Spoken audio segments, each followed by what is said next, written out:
and I was coming to Senator Pratt. Thank you very much, Chair. I've got some questions about aged care reform, and I wanted to firstly ask questions of the Quality and Safety Commission.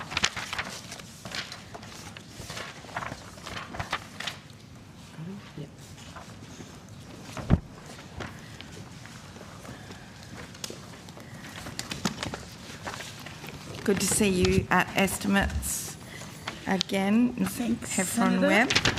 Webb. So this committee's been through working on the implementation of the new Aged Care Act and the Rights-Based Act attached to that. And I know that that's been contextualised with David Tune's report, therefore on our capability to uphold quality and safety. And so in the context of the powers of the Commission and its capacity to uphold standards, I guess I want to first check in on what that report found about Commission staffing and how that's been addressed, and where we've arrived at in the context of those problems as originally reported a couple of years ago.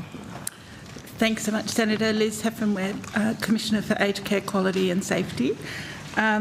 So that's right, the capability review of the Commission, which was completed around 3 years ago, made a number of observations about the Commission's level of resourcing and expertise to undertake, I guess, its statutory functions, and recommended I think there were 32 recommendations that went to things like structure, staffing, IT, a range of other matters. We have implemented 28 of those out of those 32 recommendations, and there's been a significant growth in staffing and resourcing to the Commission.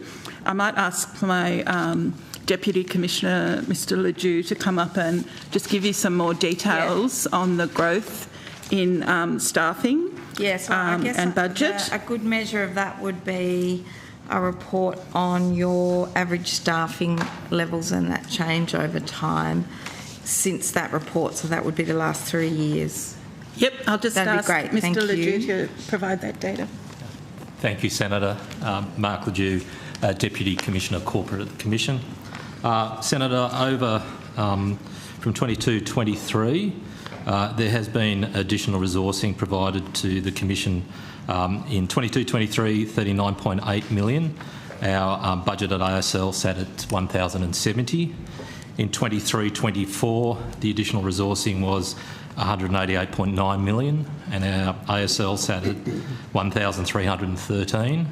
And for 24-25, an additional 103.7 million, with our ASL, affordable ASL at 1,590, and I think after additional estimates, that's now sitting at 1,598. So what does that practically mean in terms of the roles that average staffing level covers? It should, with more than 1,500 people, it should get down to a fairly practical level in terms of resolving issues with different aged care facilities or individual cases. That's to really be able to dig down and resolve Senator. That.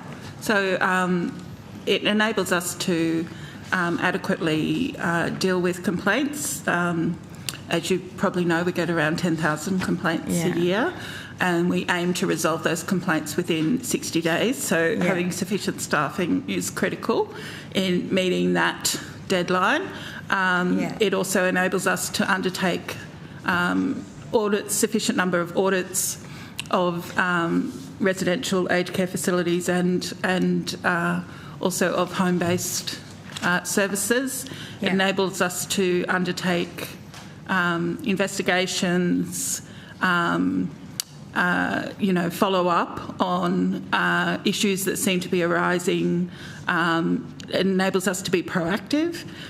So we do a lot of outreach in terms of educating the services about matters like restrictive practices, nutrition, dining, those sorts of matters. Sorry, what's a restrictive practice? So where you restrict someone's freedom of movement. So it could be through prescription of medications. It could be through physical environment restrictions. Wards. And so that would mean you need to have very high standards of justifying anything like that and minimising its impact and minimising its occurrence. That's right. Unless someone else's safety or the safety of the person themselves is at risk. That's right, yeah. We also follow up on serious incident notifications. So we undertake prudential and financial regulation of providers. So the staffing enables us essentially to deliver on our statutory responsibilities. My interest in this area really came about from talking to constituents whose parents had passed away and they had made complaints about the aged care providers and the system that they didn't actually ever get. They just said your case is closed without actually getting a response to the issues that were raised. So what does the additional staffing mean to actually getting an answer and an outcome and a resolution, and hopefully ultimately lifting standards of care that mean there are less incidents occurring? So, I mean, it enables us to properly follow up those complaints, take them up with the provider, understand what's happened, to provide an opportunity for the service to work with the family member or the older person about the complaint to try and kind of work through a solution. We do encourage a restorative approach, but in some cases that's not possible, so it enables us to take particular action. It might be regulatory action, might be a notice of compliance, etc. It also enables us to look where there's a systemic issue, so sometimes we have a number of complaints coming about the same service, which sort of highlights for us there's a more systemic issue happening, and we can follow that up. So. And was that as visible in the previous system? I seem to think once someone didn't hear back on their complaint, people stop complaining, and then you can't identify systemic issues as easily. The fact that people have a reply means that you can actually get that process underway. How do you see that culture changing? Well, I do want to say I've only been in the role. This is my 6th week, so it's possibly. Thank you for putting your hand up to do it. Yeah. So I think talking to the former commissioner and to the staff, they've been on a journey. They have, the resourcing probably wasn't adequate in the past for the job it had to do, which did lead to a lot of frustration, I think. And that was frustrating for staff as well, because they're a very passionate, committed set of staff, and they want to resolve people's issues, help people resolve complaints. And sometimes they weren't able to follow things up in a timely way or even at all. So my understanding is that, we feel like we're in a much stronger position. Yeah, well, you can't be a commission that's there to uphold standards and resolve complaints if you don't have the capacity to get back to people who've made complaints. So where do you think we'd be if you didn't have those proper resources today? Like, for example, if you were cut by, if your resourcing were to be taken backwards again, how would you rationalise that as far as processing complaints if you had to make significant cuts? So we would have to reduce the number of staff who could work on resolving complaints. We would have to reduce our central call intake staff. We would need to reduce the frequency of site visits. We would not be able to act on serious incident response notifications as quickly or as many, so it would have a number of impacts. Yeah, so the general principle at the moment is that you do need the resourcing to make sure that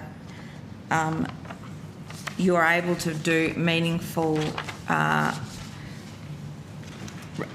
response to all meaningful complaints that aren't trivial. Complaints and other issues that come to us, yes. Thank you. I now also wanted to ask some brief questions about my aged care. And thank you, Ms Heffron-Webb.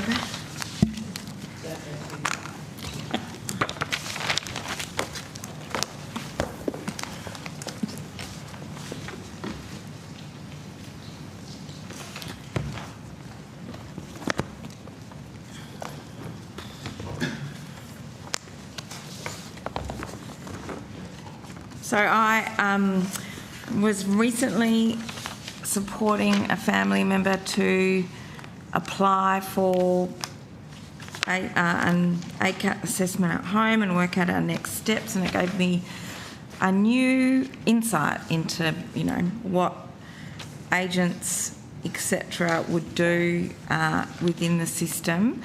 I know that there's been an investment into my aged care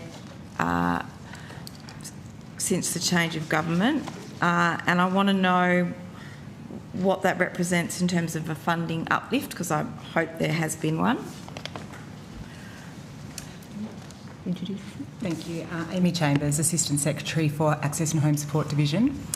The 24-25 budget provided a $37 million in supplementary operational funding over 2 years for additional resources for the My Aged Care Contact Centre to address increased demand and service complexity. Yeah, I have my own picture of that. So what does that mean as far as additional agents, and what do those agents do? Like, I've still got some paperwork to do with my family. What would they do in terms of resolving, working out with how complex a case is and what kind of resources are needed? So currently there are 941 agents for the My Aged Care Contact Centre, which is an increase of 28% compared to 210 in January 2023. Okay. I think that's probably when I need to call them back now that there'll be a better chance of getting an answer. So certainly that increase in staffing has seen a significant reduction in wait times. So we were peaking at 31 minutes and 23 seconds in May 2023. The average speed to answer is now down at 60 seconds. Yeah, that's amazing. So we have our average speed to answer down to 60 seconds. The average call time for older people or their supporters calling My Aged Care is around 16 minutes, and our satisfaction rating to July to December this year has been 2024 was 95.1%. That's amazing. I certainly know of cases where people were frankly avoiding making touch under the old when it was under-resourced. Because, it made their complicated life, they didn't have the time to spend on the phone waiting, and then to you often just wouldn't get through at all. So I will encourage my family member to spend some time with me in the next few weeks getting that case, his case sorted. Thank you very much. Leslie, you're finished with those questions. Thank you. Senator Ruston. Thank you. Ms Heffron-Webb.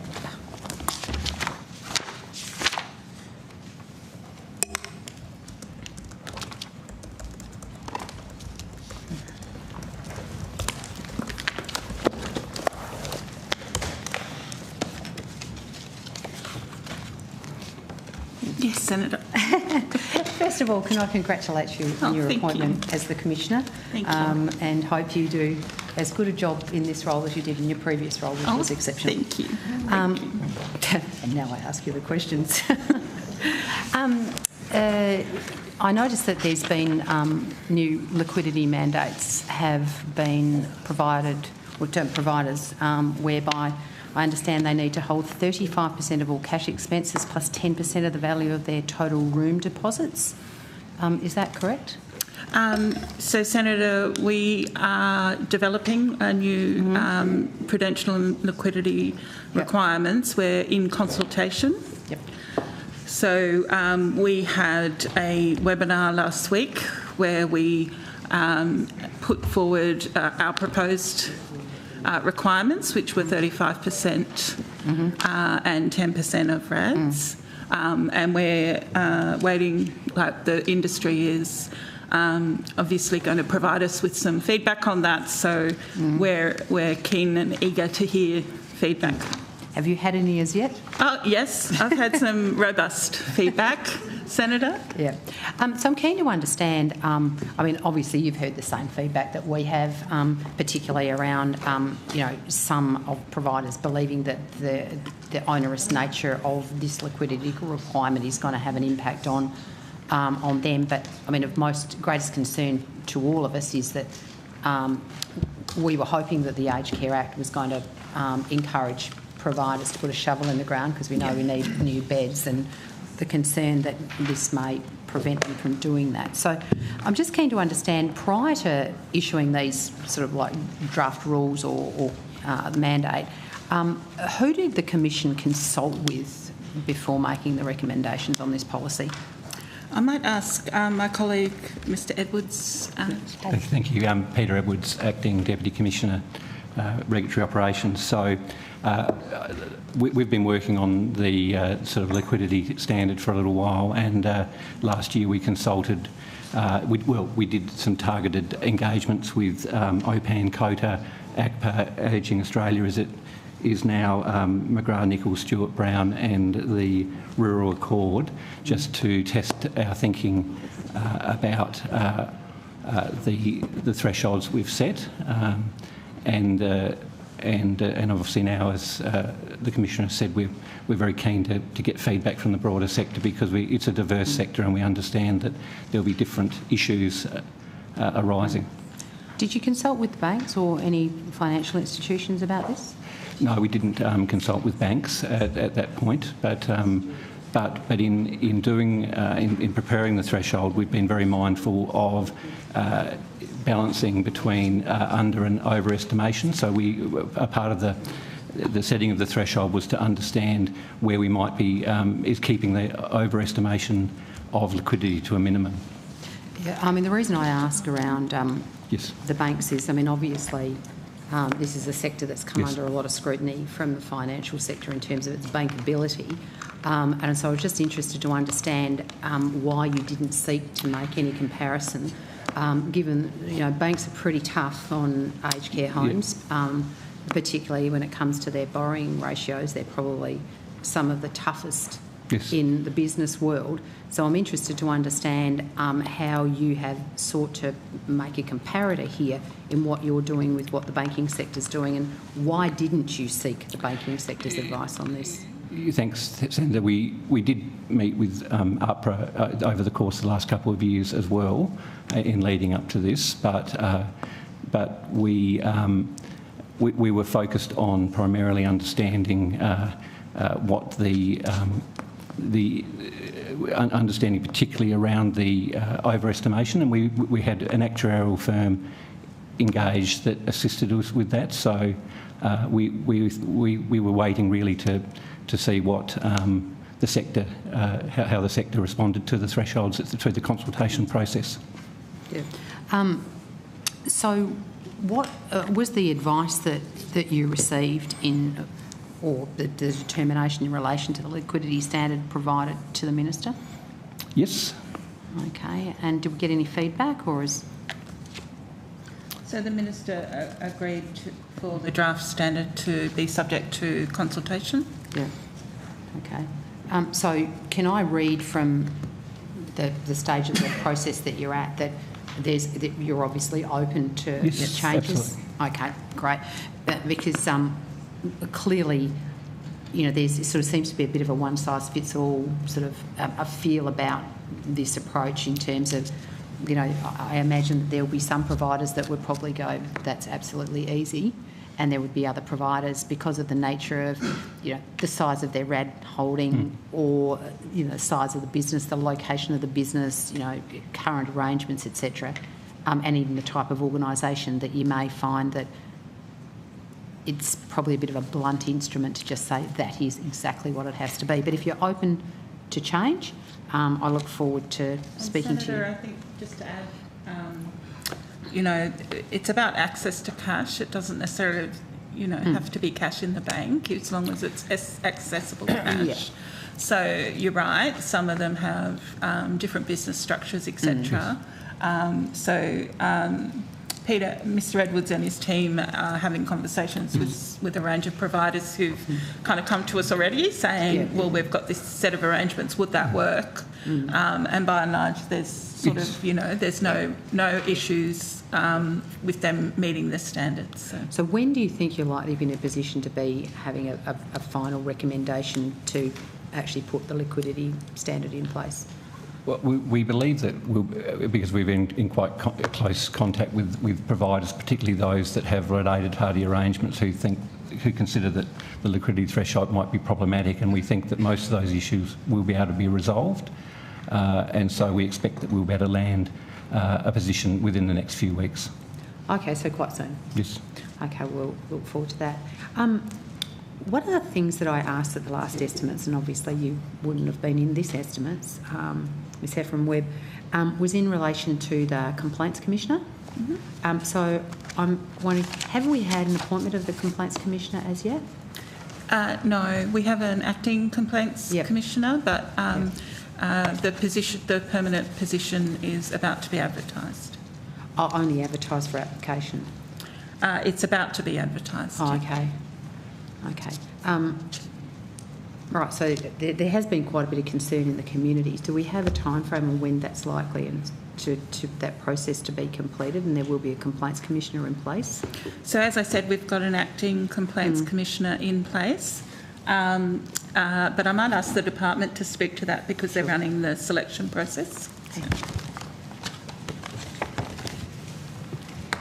Amy Laffin, First Assistant Secretary, Quality and Assurance Division. So that appointment process is being undertaken by the department. As you're aware, under the New Aged Care Act, the Complaints Commissioner will become a statutory and independent role.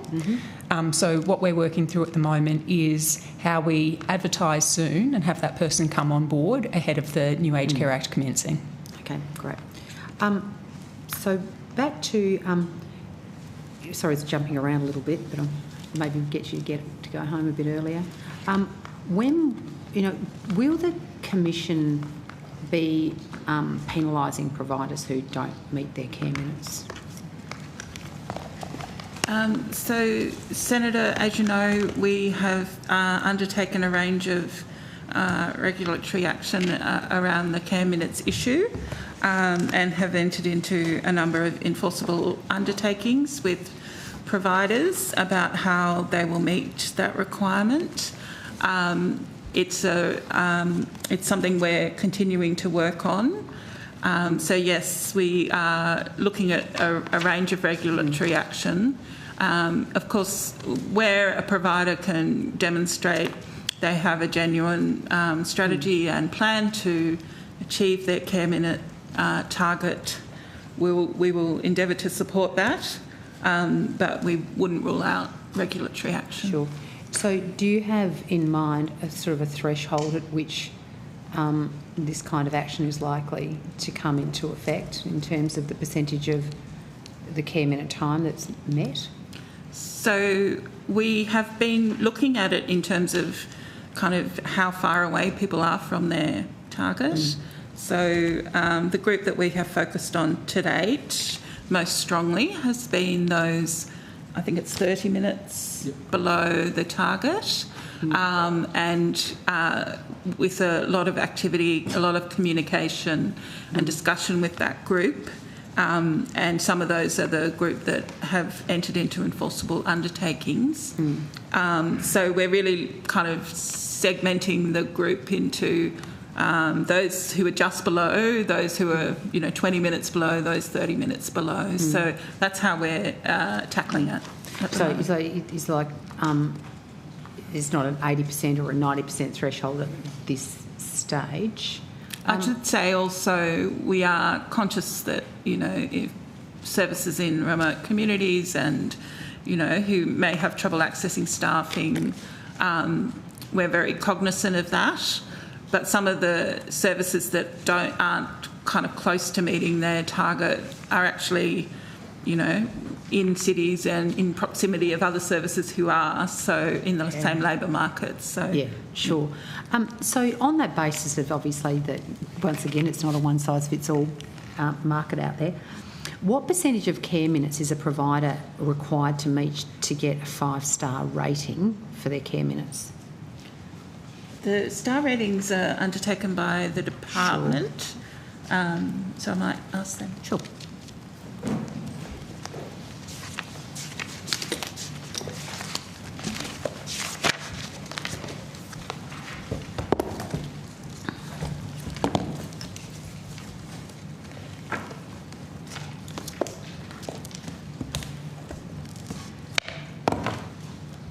Assistant Secretary, Quality and Assurance Division. Sorry, Senator, would you just repeat the question? If somebody is to get a 5-star rating in terms of their care minutes, what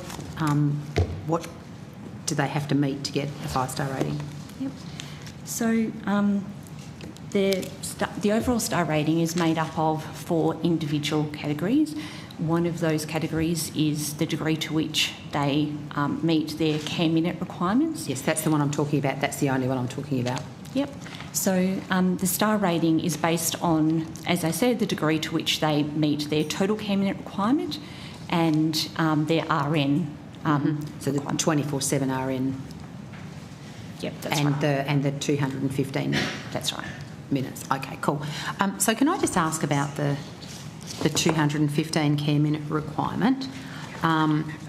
So the departmental fact sheet changes coming to care minutes funding. Whose responsibility is that?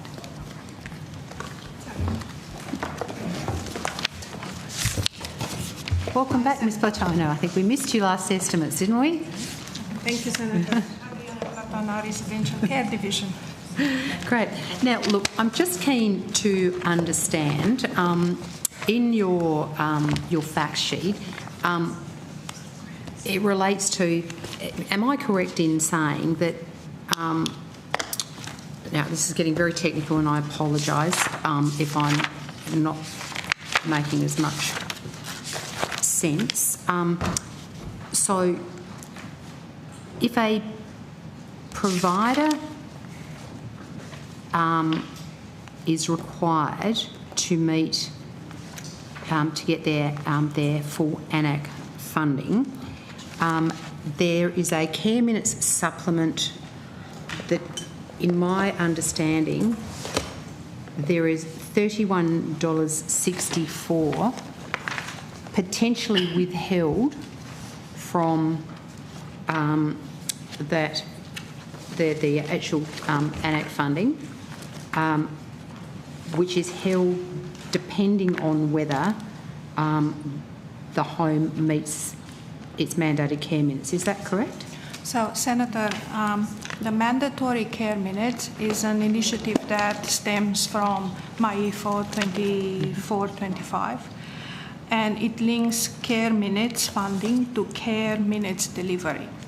So, indeed, the intent of that policy is to really ensure that that providers deliver the care minutes that they are funded for. Yeah, sure. And for those that do not meet the required mandatory care minutes, then there are financial consequences that this policy brings to fore from 1st of April 2026. Okay, so in the fact sheet, it actually discusses the decision to take the $31.64. I'm sure there's some very logical reason why it's $31.64 of the ANAC funding from the base care tariff, and it's then made dependent on the care minute targets being met.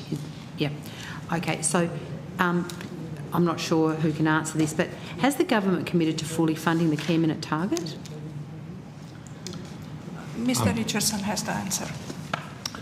Senator Mark Richardson, Assistant Secretary, Residential Care Division. So there's been, I guess, the short answer is yes, Senator. So back in the October 22 budget, government committed $5.4 billion towards 200 minutes. Sorry. 215. Sorry, I'll correct myself. I apologise. In the October budget, it was $1.9 million for 215 care minutes. That's correct. So it is fully funded. The intention of this initiative is to increase the proportion of services that are delivering their care minute targets. Sure. I think what you're getting at, Senator, is that at the moment about 45% of services across the sector are delivering against both their targets. So the intention is to increase that and remove the financial benefit from not delivering care minutes. Okay, so what I'm trying to work out here is, and I was trying to understand in your fact sheet about how you came up with, so at 85% of your care minutes you don't receive, you would lose your $31.64, and then incrementally it goes up from there to 100% and you get a certain amount back until you get to 100% and you get the whole $31.64 back. I'm interested to understand how that's staggered through, 85 to 87.5, 87.5 to 90, 92.5, 95, 97.5, 100, about the different amounts you get back in your supplement depending on which one of those levels you actually hit, because it doesn't seem to be consistent. In fact, it looks really lumpy. So how did you come up with the determination about how those care minutes, because I'd contend to you that actually the most viable place for a nursing home to be operating would be around 96, 97, 98 minutes, not at 100. 96, 97, 98% of their care minutes, not at 100. So, Senator, broadly, the funding buckets are based on 2.5%. It's a 2.5% ladder to go from one funding bucket to the next. Yep, get that. Yep, okay. And you're entirely right. I guess as you get towards 100%, that 2.5% around about 97, 98 tapers off. So you receive... there's a smaller financial penalty as you get closer to 100%. That's exactly right. So, Senator, if I may. So, once complying gets very close to 100%, meaning above the last 2.5% that we talked about, 97.5%, then the supplement is being rolled back because one can't provide funding for more than 100%. Well, no, we absolutely understand that, but I'm just interested to understand why it's not like once you get to 97%, you only get a small amount of that $32. There's only a small amount left, so there's really not the great incentive. Surely you would think that you would stagger it so the incentive was to actually achieve 100%.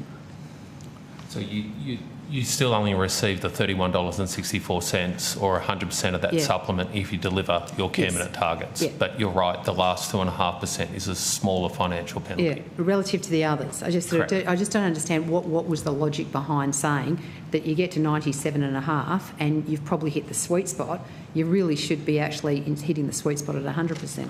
So we have had feedback, interestingly, Senator, that there should be some sort of buffer or tolerance, and so as you get closer to 100%, I guess there's a smaller financial penalty in recognition of that. Okay, so it's in recognition that sometimes people actually won't reach their care minutes, and so there's a flexibility being built into the system, which had previously been something that I think the department had been very rigid in resisting. It was 24/7 and 215 care minutes, of which 44 had to be a registered nurse. I admit now that you can have an enrolled nurse for 4 of those, and they were really, really rigid. And yet you're saying now there's this flexibility built into the end of it. Well, Senator, we want everybody to reach 100% of the target. It's a recommendation of the Royal Commission. Many services have managed to deliver very well and consistently well on the target. Senator, could I just jump in, just listening to the conversation? I mean, the mandatory care minutes are mandatory. Yes, no, I understand. I understand that absolutely and entirely, Minister. I'm just trying to understand why this has been structured the way it has,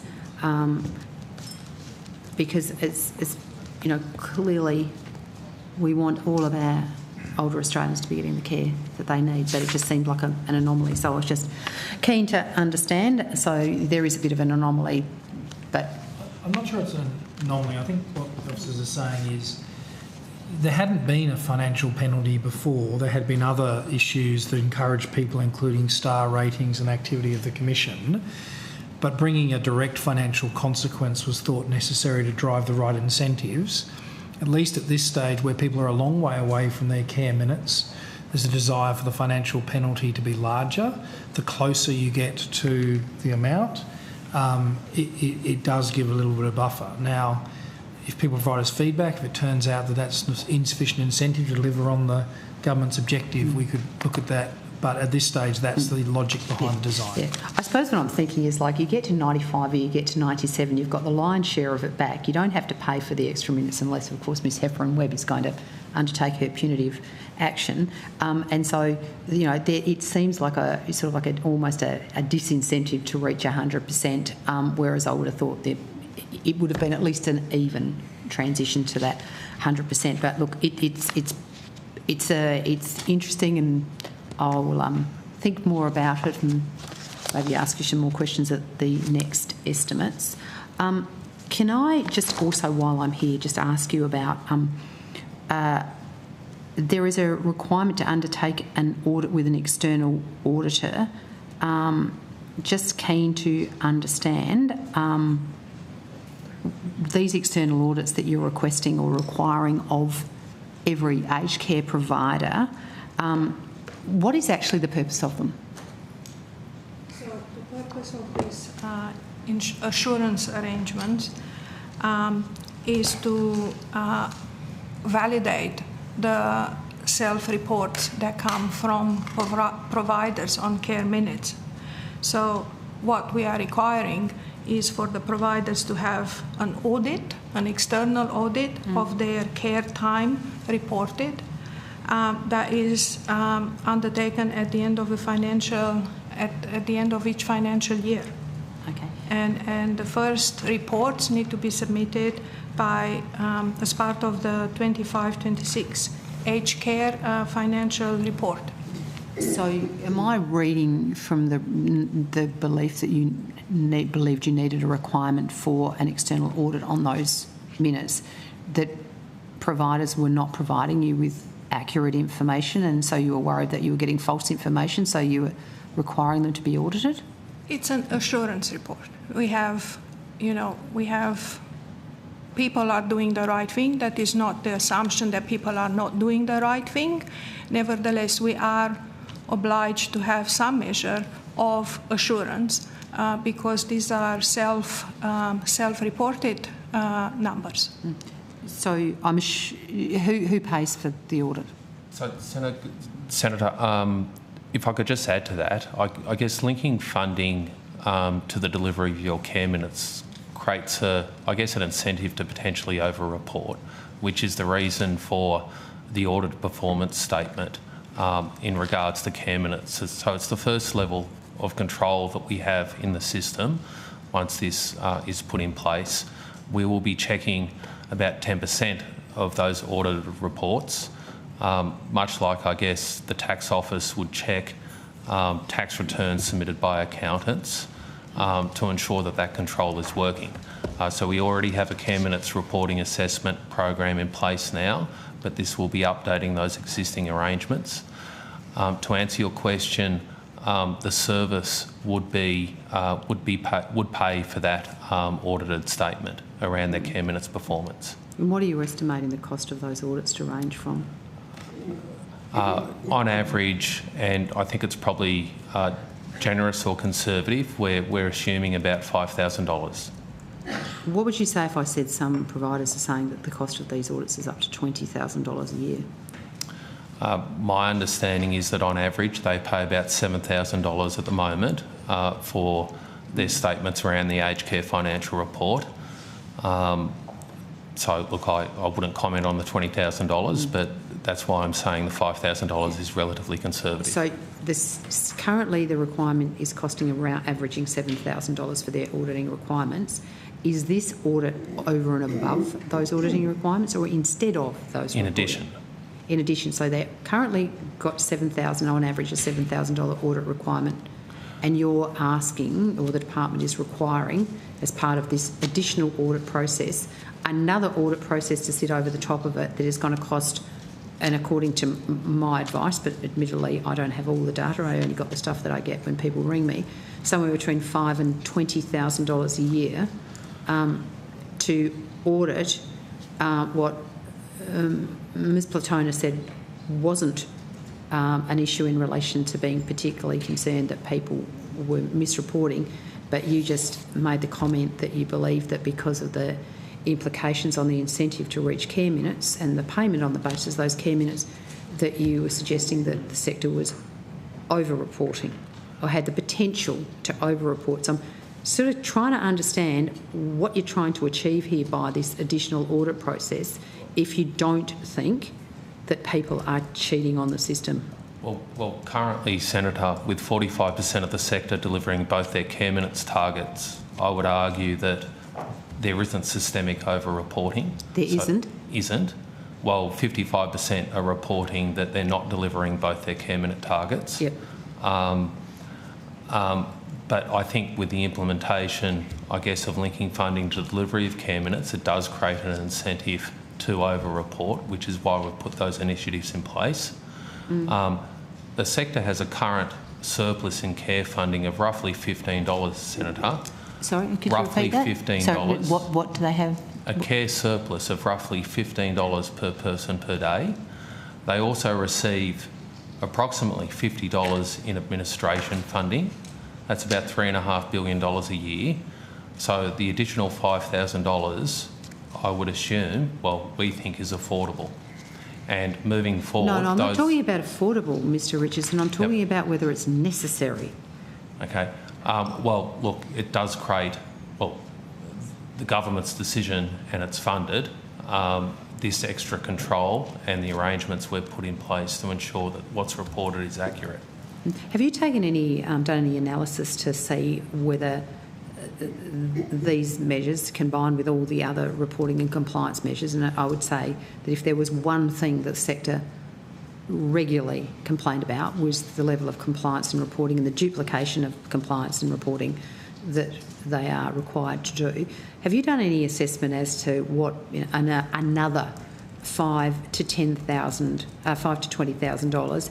And also, I mean, when somebody comes in to do an external audit, they don't come in and just sit in the office and you don't do anything. I mean, it's a disruption to the time and the resources of the organisation, time when they could actually be investing in providing care to the people who are they're charged with the responsibility for. So was there any consideration given to what the potential negative impacts might be on the sector, whether it be negative impacts in people getting out of the sector, in new investment into the sector, the reduction of bed numbers, which we've all seen over that? Was any consideration given to that? Once again, there's additional compliance and cost imposts put on providers. Senator, the department is engaging almost on a weekly basis, fortnightly basis with a lot of stakeholders. That is consumers, providers from all sectors, and in the residential care, the payment system is very new. The ANAC new payment system has been introduced on 1st of October 2022. Everything that we are doing and we've discussed here, it is work in progress, including the assurances and compliances measures that are delivered with our colleagues from the Commission. There is a lot of feedback that comes our way. I mean, I started a few weeks ago, and I am aware of it. Like everything, these mandatory care minutes will start on 1st of April next year. There is still consultation to be done along the way. And beyond that, with the introduction of the new Age Care Act, there will be a lot of other discussions and engagements with the sector. Okay, thanks. Just ask Ms. Laffin to come and speak, if that's okay, because one of the things that the department has looked at really closely is the regulatory burden overall. So I might just ask Ms. Laffin to come and address you on that point. Thank you. Thanks. Ms. Heffron, we don't go. Sorry? Can't you say to Ms. Heffron, we don't go? Oh, okay. I'll hold her here.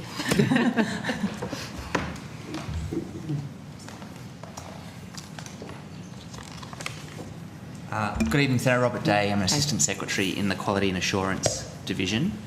There were two regulatory impact analyses done around the new Act, one for the new regulatory model specifically and one for the Act as a whole.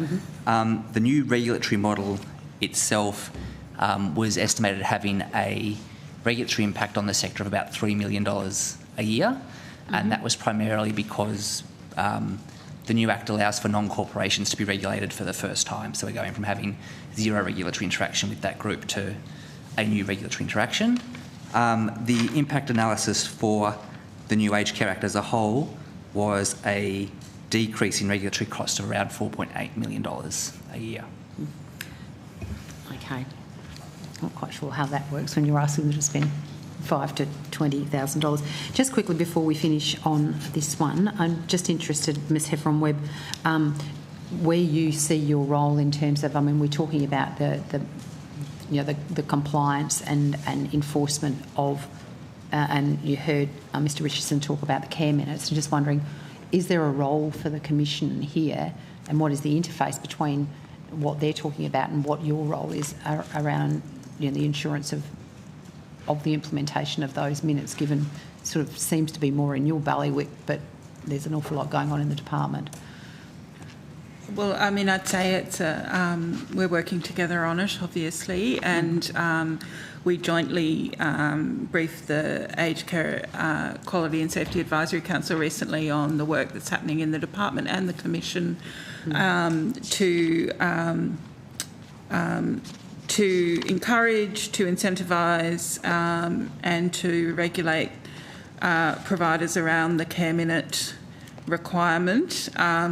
So we will continue to work with providers and target that group, particularly that group, as I said, who are well below their care minute target, and help them with strategies around how they can staff up and meet the target. So obviously, the financial incentive arrangement will be an additional layer that hopefully sees some further movement, but that doesn't come into effect until more than a year away, and in that period we're really keen to see more providers achieving the requirement. Yeah, great, thanks. Could I ask about the implementation of the Aged Care Act? Can I go? Can I confirm that you're finished with yourself and Webb for your questions? Yes. So you can go like all the way out of the room if you like.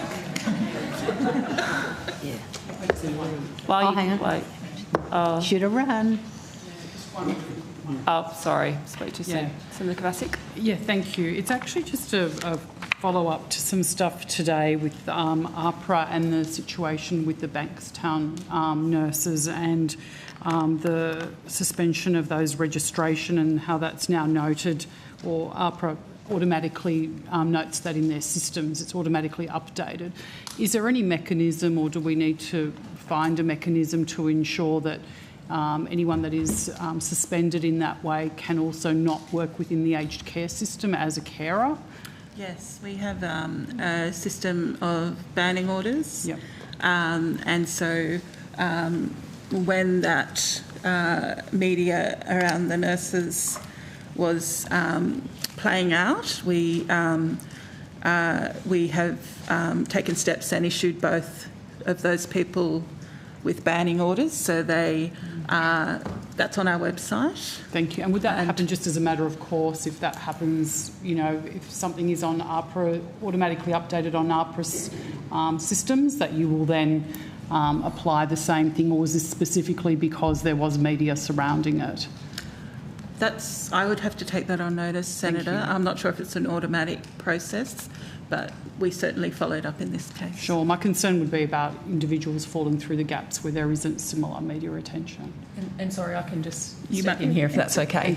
So under our new worker screening, which will come into effect in 2026, we are linking not only aged care worker screening, but NDIS, but also with AHPRA registrations. So all of those systems will be able to talk. There'll be mutual recognition, but also where you're banned in one sector, you'll be banned in across.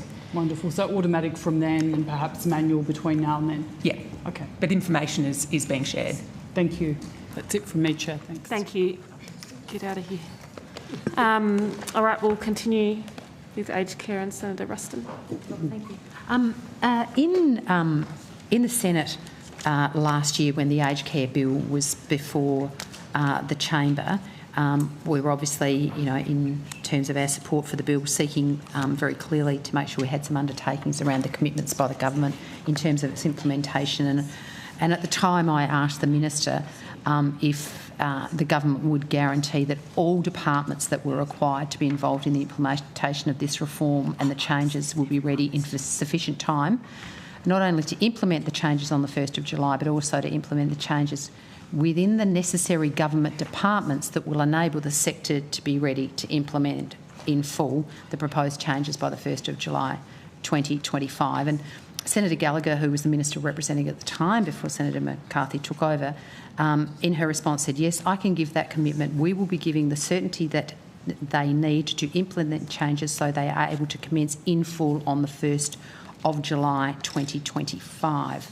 That transcript from the Senate was on the 21st of November 2024.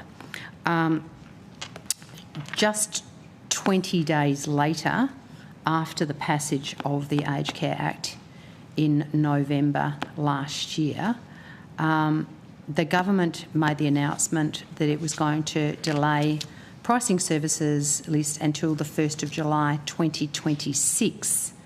And yet they were steadfast less than 3 weeks before that they were going to be ready by the 1st of July 2025. So I'm keen to understand whether the department had any concerns on the 21st of November 2024 of their ability to be ready by the 1st of July 2025. I'm going to ask Ms Conley and Ms Snow to talk about the uncapped prices. Maybe just go back a step before we get to the detail of the uncapped prices. The advice we were providing, we don't normally talk about the provides advice to government, but what I can assure you is that at that time, and in fact subsequently, we are in a position to advising government that 1 July 2025 is deliverable for the aged care reforms.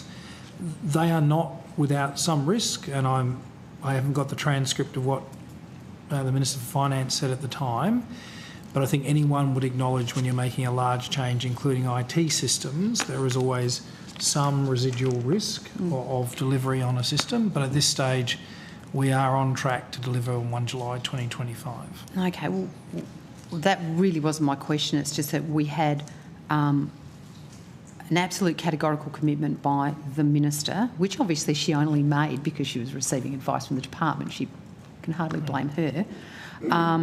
And yet on Thursday the 12th of December, the government announced that price caps on services under the new supported home program will not begin until the 1st of July 2026. So I had an absolute categorical guarantee 20 days before that everything was going to be in place by July 25, and then 20 days later the Minister said that it wasn't going to be ready until 2026. So I'm just keen to understand, did you have any concerns at the time? Did you provide the Minister with the best possible advice you had at the time? Because it just seems to me quite unusual that in the space of 20 days, not only has we've got a categorical commitment to something, but the Minister has had time to receive advice, consider advice, make a decision and put that decision out to the public in the space of less than 3 weeks on the back of advice that whoever was advising the Minister who was taking the bill through the chamber had told everything was absolutely okay. Well, I might ask Ms Connolly to comment, but certainly my recollection is that we were providing advice at that point that the 1 July 2025 was deliverable. There was a slight change to the timing for the price caps in terms of when that would be ready and whether the sector should run with the current uncapped prices. But I'll ask Ms Connolly to comment. I was going to say, do you think a year is a slight change? Well, again, I'll ask Ms Connolly to comment. Some of these things you don't necessarily want to change halfway through years or partway through years because there are issues towards with people planning their packages, being in a position, negotiating with service providers. So I think there is an issue about whether you want to do these things in partial ways, but I'll ask Ms Connolly to comment further. So just following on from that before Ms Connolly makes her contribution, when this was happening, we actually made the request that transition arrangements actually be legislated at the time to make sure that we were protecting older Australians who were going to be the ones who were likely to be impacted by any of this. And they were voted against. Now, whether that was a decision of the government to vote against them, against the advice of the department, I don't know.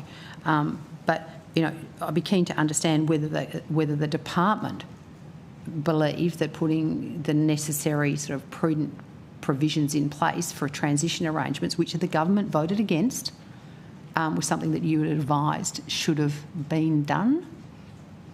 Well, we wouldn't normally comment on advice to government. Okay. Ms Connolly? Senator, in relation to change decisions in relation to price caps, I'll make a couple of observations. The first is that, as you're aware, things move very quickly in this space, and they have been moving quickly. We were also considering a range of evolving information inputs, intelligence. We were providing our best advice to government, as you would expect, and government was considering that or giving it due consideration. The second observation I will make is that government's decision to not proceed with cap prices doesn't necessarily make things less complicated. It wasn't necessarily a position that makes transition easier from a department's perspective or a consumer's perspective. The reason that it was done was to de-risk the transition from a service delivery and provider viability perspective.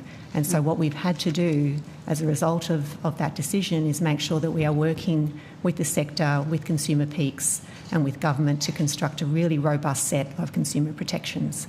And so it's not necessarily a decision that was taken lightly or expeditiously.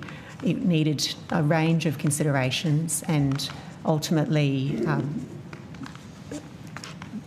to de-risk implementation, the decision was made that uncapped prices was the way to go, and as Secretary said, the first year is a logical time to do that. Well, I would contend that we put to you during the passage of the bill a process to de-risk the implementation that was completely ignored and only to be taken up a matter of less than 3 weeks later. So can I ask you, in terms of the Transition Task Force, we got the right people for that? So my understanding is the role of the Transition Task Force is to focus on 5 priority areas, one of which is funding and fee structure. Is that correct? Maria Filato, Acting Assistant Secretary, Reform Implementation Division. Yes, that's correct. Okay. So can I assume that the government had consulted with the Transition Task Force regarding the delaying of the support at home pricing, given that they met before the decision was made? The Transition Task Force met for the first time on the 28th of November. Could you repeat when that decision was made? Well, you made a decision to, in terms of the pricing, and it was announced on I think it was the 12th of December. And the Transition Task Force has obviously met prior to the 12th of December. And I was just wondering whether it was on the advice of the task force that the pricing decision was made to be. Senator, I don't believe the advice of the task force was sought in relation to this decision. So the task force met prior to the decision being made. The Transition Task Force priority areas include funding and fee structure, and yet, even though they met, they were not asked to comment on a decision to delay the implementation of the new fee structure by a year. Senator, the first meeting of the Transition Task Force was more of an introductory session. The agenda items were a deep dive on the Data and Digital Roadmap through to 30th of June, as well as the New Age Care Act rules and an overview of the timing and the consultations. And no, that was not discussed at that first meeting, which, as I said, was more of an introductory one, so going through the terms of reference. And so when was the second meeting? The second meeting was held on the 11th of December. That's still before the 12th of December announcement? Yep. The items on the agenda there were, there was an item on funding and fee structure and a range of issues that were brought up, but that was in response to task force questions. The task force had been providing us with issues on a register which we've been tracking and managing, and that was the first part of that discussion. So who decides what the task force is going to be looking at? It sounds to me like it's being filtered. It's not filtered. There is a register where we're actively monitoring the issues that all task force members contribute to and raise, and which we prioritise. The chair of the task force also conducts a session at the end of the meeting where she asks members for their feedback and priorities for discussion. But how do they know what to report back when you're not telling them what's actually going on? I mean, it's really interesting. I just keen to understand how the government can be expecting the task force to do its job of providing them with feedback through this consultative process, which is the purpose of their existence, if you're not telling them what's being considered. So can I maybe then move on, maybe to you, Ms Stewart, now that you're in the role that was previously held by Mr Lai. When I when he responded to my concerns about the evidence heard in the Senate inquiry into the aged care bill about the lack of preparedness of the department, the ICT changes that needed to be made, first of all by various departments, not just your department or the Department of Health and Aged Care, but Services Australia, etc. His response was that the department is, and I quote, confident that we'll get the details to them and give them the lead time that we know software providers needed. Does the government still hold the view that the government will be ready to provide the details to providers for software interface and advice, technical advice, to be able to be ready to implement on the 1st of July 2025? So thanks for directing the question to me, because my role is a Senior Responsible Officer for this project. And yes, we have confidence that we've got a plan to meet the 1st of July deadline. So acknowledge that this is a very, very big reform. The implementation is staged in a number of releases, and the first one is the 1st of July. Yes, we're working with other departments and agencies, in particular Services Australia. So we do have a credible plan for delivery from the 1st of July, and I can provide more detail through that through Mr Malden. Senator Josh Malden, Acting First Assistant Secretary, Reform Implementation Division. So from an ICT perspective, absolutely, we're well progressed, having delivered already a number of the capability that is required under the New Aged Care Act, as well as having solution design largely completed for the New Aged Care Act and Support at Home for 1 July 2025. In relation to information that we need to be providing out to the sector, so we continue to work with providers to make sure that we've got a deep understanding of their needs and that we're communicating out to them with detail. We've published a range of resources. So we have a data and digital roadmap. We've published a detailed guide for digital changes for providers, as well as a Support at Home transition guide. We continue to consult and engage through a variety of channels. It includes webinars, sector partners, tech talks. Again, the Transition Task Force, which has been established by the Minister, that includes industry representatives that are on there to help us troubleshoot and solve digital and data issues, but also identify where they think there's gaps in the information and help us shape and promulgate the appropriate resources. I would also add that in addition to seeking to understand what the providers need, is that the department has set up some work to do a digital maturity self-assessment, as well as a digital impact assessment. Ms Cook, is there any further detail you'd like to provide? The only addition that I would make is the discussed API specifications. And sorry, I should introduce myself, Emma Cook, Assistant Secretary, Reform Implementation Division. Is that the API specifications for the payment systems that we discussed at last estimates have also been subsequently made available by Services Australia. Okay, so let me get this right. So at the last estimates, Mr Lai was very clear about the fact you were confident that the sector would have all the details necessary to be able to provide the interface to start on the 1st of July. Then we had a response from, at the time, Mr Pugh, say that confident that the ICT component of changes that are going to be required from providers and the impact they'll have on older Australians will be fully operational by the 1st of July. You yourself, Ms Cook, made the comment that digital implementation from the new Act is well progressed to be implemented by the 1st of July. I'm interested to understand then why the Minister announced on February the 25th via an opinion article in the Australian Ageing Agenda, not by any official means, that the government will now stage its ICT delivery with full implementation by February 2026. So this was in direct feedback from, so let me start again. So this is a very big set of reforms for the government as well as for providers. And what the task force is doing is providing its feedback as to its readiness, and we're listening to that and responding to that. So when we get that feedback, what we do is we think about what really needs to be done, what's absolutely essential to be done by the 1st of July for that very first release when the Act becomes live. And so working that through in terms of the different segments of the business model that needs to be delivered, what needs to be turned on, and what could actually wait beyond the 1st of July. So the staged digital implementation plan is in direct response to the feedback received from providers, and also for our readiness as well as theirs. Mr. Moulton, did you want to talk any more about that, or?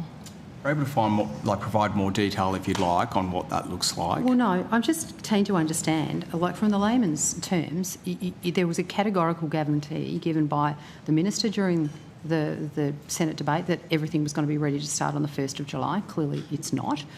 You've given all these categorical commitments and various people in the department at the last estimates that everything, including the ICT, was going to be fully operational by the 1st of July. You've now sat here and told me that everything that you said at the last estimates is absolutely correct, and yet your minister's gone out and said that it's not going to be ready on the 1st of July. It's going to be staged in till February 2026. Ms Stewart, you've just acknowledged that this is a staged transition. So I'm really quite confused how you can say that you said it would all be ready to go, fully operational on the 1st of July, and stand by those statements. At the same time, your minister is making an announcement that it's not ready to go and that you're going to stage this in until February 2026. And you also made the comment, Ms Stewart, that you're receiving feedback from the Transition Task Force. The Transition Task Force minutes from the meeting on the 17th of February have now been taken down off the website. Why is that? I wasn't aware that that was the case. I'm not aware of that. I'll have to follow up, but I think I might be able to provide some context to the statements that you've just made, if that's helpful.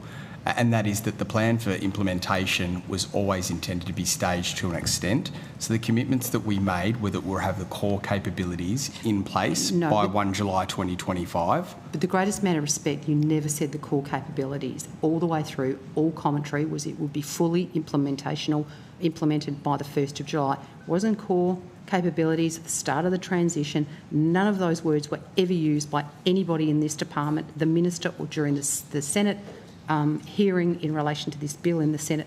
Never once was there ever any comment that it was only core capabilities or that it was being staged. Never once. So digital capabilities are always landed as a first instance, and then we always iterate and enhance them. And the commitment that was made is that we would have the digital in place to support at home and the new Aged Care Act from 1 July 2025. As the Secretary's pointed out, we're still on track to deliver that. But we are being responsive to stakeholder needs, listening to those, and we will shift as appropriate when it suits. Okay, well, I'm sorry, but I can't follow your logic there. But anyway, back to the task force. As I said, the minutes have been taken down, and previously the date of the publication of the meeting for the minutes of the 20th January now simply read 2025, and yet when they were first put up, they would read January 2025. And these minutes highlight discussions of the digital readiness and ICT requirements. So why are we now no longer publishing the exact date? And I'd be keen to understand, have any of these minutes been changed in any way from when they were published? And once again, why have they been taken down? So thanks for your question. I was not aware that they were taken down. The minutes are a really important mechanism to record what we hear, so we would not be changing what it is that we hear. It's a really important mechanism. We respond to that in those meetings, and where we can't respond to it, we take it on notice and we respond shortly afterwards. Out of session, the meetings are happening fortnightly, so we would not be changing the minutes of those meetings. Okay, well, if you could maybe come back to us as to why they've been taken down, because they were on the website. Can I just quickly go to ask a couple of questions of IHACPA?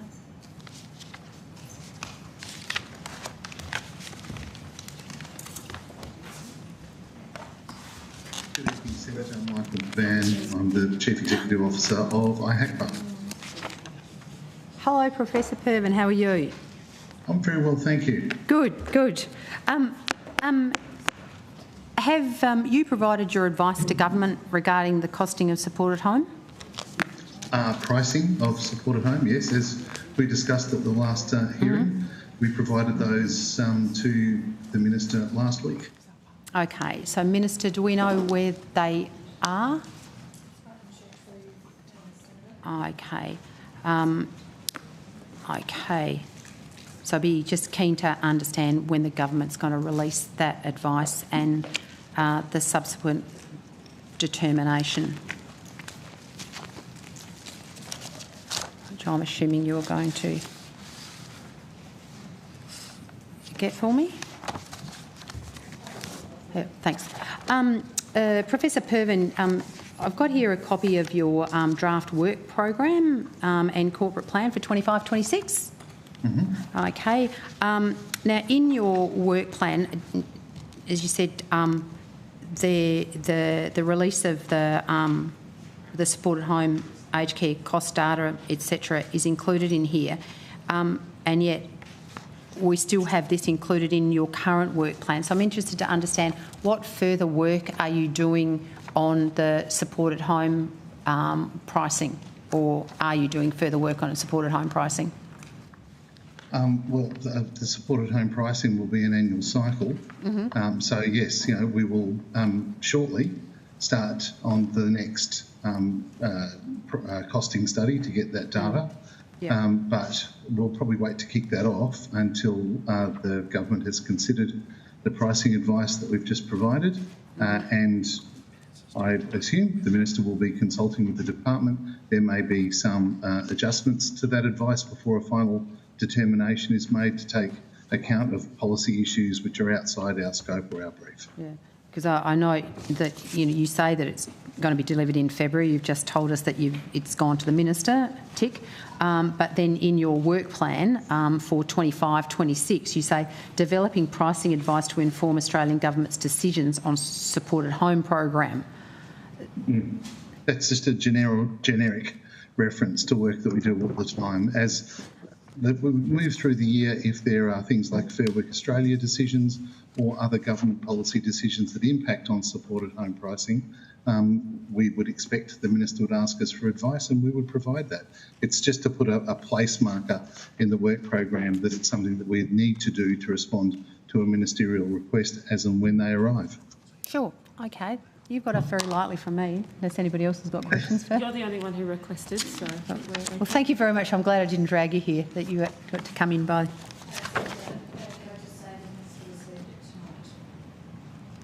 The costing advice. Okay. The other part of that question was when does he think he will be providing that? I'll get that advice. Yeah. Thanks, Minister. Through the chair, sorry, Senator, through the chair, just in terms of your question about why the minutes were taken off the website, I just wanted, if that's okay, to clarify that. So I have checked, and also someone from the team has checked, and the minutes are still on the website from that task force meeting. The one in February? The 17th February meeting, yes. They're back up, are they? Well, they never went down as far as we know, so I don't know quite what's caused it, but as far as we're aware, they've never come down. Okay, well, that's interesting because that was what it was showing on your website, saying these minutes are no longer available. So I don't know. Well, we'll look at that. Anyway, yeah, it might be a technical glitch. That's something that's worth looking at. I'll provide. I've actually got the clips of what it was, so I can provide them for you. Okay. But have you clicked on the link?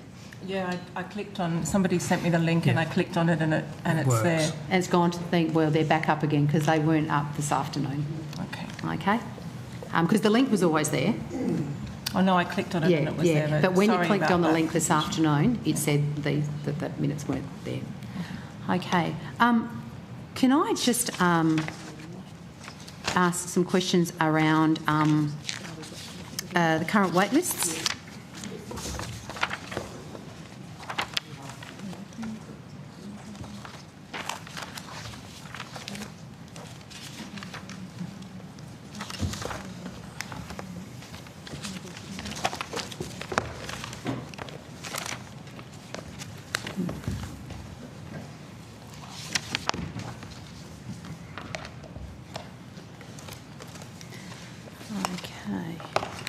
Let me find here. I've got too many pieces of paper. Okay. So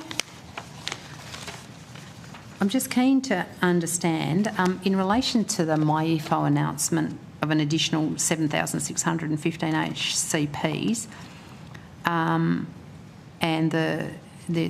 how many of the total 31,715 packages have been released to date? As of the 31st of January 2025, Senator, additional packages released to date are 20,342. And what date does that go to? Sorry, that's as at the 31st of January 25. Oh, 31st, sorry, I should have been listening back. Yep, 31st of January 25.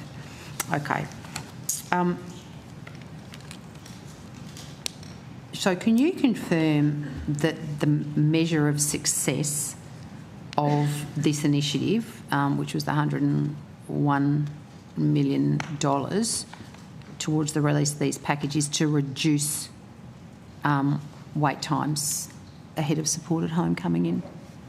So those packages that were announced at MyEFO, Senator, were level 4 packages, and the objective there was to stabilise the wait times. Stabilise. For level 4 packages. Yep.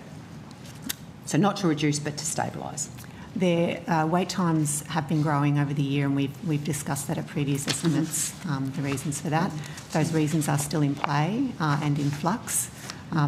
Ideally, when you invest $101 million, there is a reduction in wait times, but ultimately what we're seeing is a stabilisation. Are you seeing the stabilisation? In relation to level 4, yes, we are, as a result of those additional packages. So I notice in the information that you provided me this morning that the wait times, and I'm assuming this only goes to, so it's only Q2 of the financial year 24-25, so I'm assuming to the 31st of December. The wait times in that period have gone up again. The wait list's gone up again, so we're now at 82,960 Australians who are waiting for a home care package.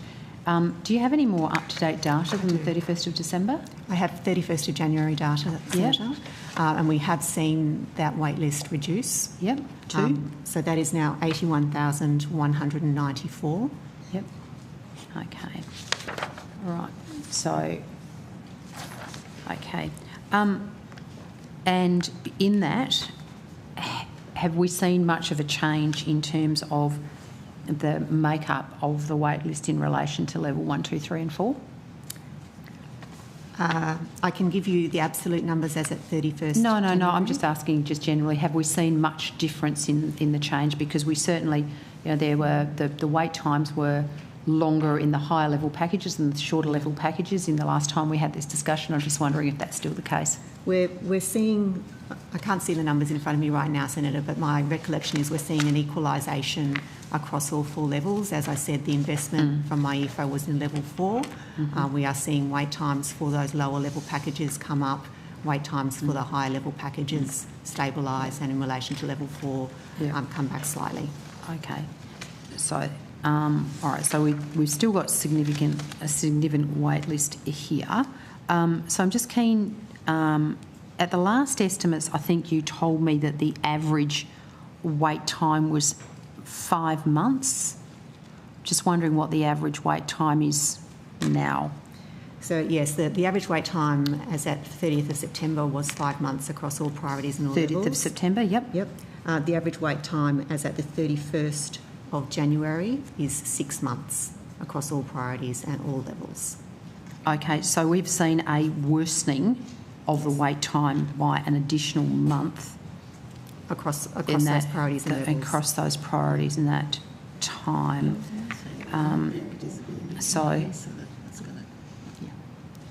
Senator, it's interesting. Oh, sorry, I was just going to say, in a response to a question on notice, you said that the wait time was currently 7 months.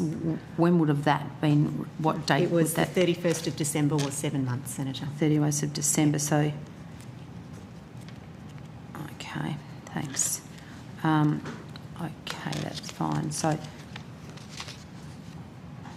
can I just follow up on another question on notice that you gave me. The forecast average wait time for medium priority approvals following the impact of the 24,100 funded packages was 6 months. Is that correct? It was at the time, Senator, back in pre-budget. Yep.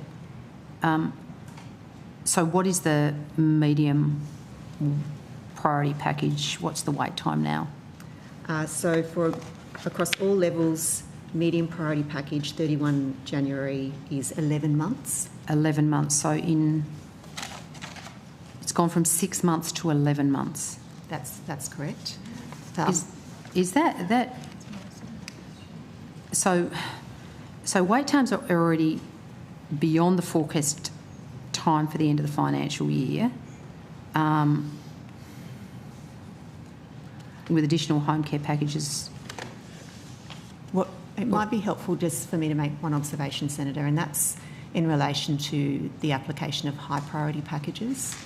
What we are seeing in relation to home care packages is that assessors are assigning more high priority packages. The important thing to note is that if a person is assigned a high priority package, they receive their package within 1 month. Yeah. But what that means is that they go to the front of the queue, and that causes medium priority people on the wait list to have to wait longer. So was this unexpected? It is unexpected in terms of the level of demand that we're seeing. It's unprecedented. The home care packages program was designed many years ago to be a size, I think, of around, initially launched with less than 100,000 packages. We're now up over 300,000 packages, and the program is struggling to keep pace. It wasn't designed in this environment. That's where support at home is really so critical, and we've talked before about the fact that support at home is really where we're going to see the heavy lifting and the efficient support being provided to those people who need care at home. Yeah, sure. So, but I mean, to be fair, your minister has been saying right the way through this process, and I think to quote her, the boomers are coming. And so she's been really clear about the fact that we were expecting or in the process of receiving a massive influx of older Australians who were likely to be seeking care in our aged care system. And yet you're making it sound like this is some sort of an unexpected anomaly, that we were going to see a significant increase in people wanting to access packages. I'm sort of understanding how those two comments correlate. Yeah. The assessor prioritisation has been unexpected, Senator. Yep. Okay. Senator Julia Atkinson, Acting Assistant Secretary, Access and Home Support Division. I can add a little bit to the assessor behaviour. So the aged care assessment system is under reform, as you'll be well aware, and we've implemented a number of reforms to commence the single assessment system. Coming into 1 July 2025, we'll also be introducing new mechanisms to help assessors make more consistent decisions on prioritisation of packages. The current system with home care packages, that is a decision that is for aged care assessors to make, which it will remain, and it is a matter of their clinical judgment on the priority of the person. But what we are seeing is a level of escalation in the system that is difficult to understand, and so part of the features of the integrated assessment tool coming from 1 July this year will be improved decision supports around that prioritisation of packages to make sure that we're targeting those absolutely where they need to go and not overusing them to the point where we're seeing this blowout of wait times for people who are not overly prioritised. But to quote Mr Lai on the 14th of May 2024, when we were sitting here, demand for home care packages continues to grow at a faster rate than the population. So I don't think anybody should have been any surprise that this is happening. So we've got a blowout in wait times, we've got a blowout in wait numbers. We have 800,000 Australians who are currently on Commonwealth home support packages, and all of these people are going to collide at the same time on the 1st of July 2027 over 1 million Australians are going to be requiring home care packages of some sort by the 1st of July 2027 on current day estimates, let alone the increases that we're likely to see, because we clearly know that we have an ageing population that's going to be requiring aged care support through this means. So I'm really keen to understand, Mr Comley, because I mean, apart from the Minister, the sort of the buck stops with you in terms of the department.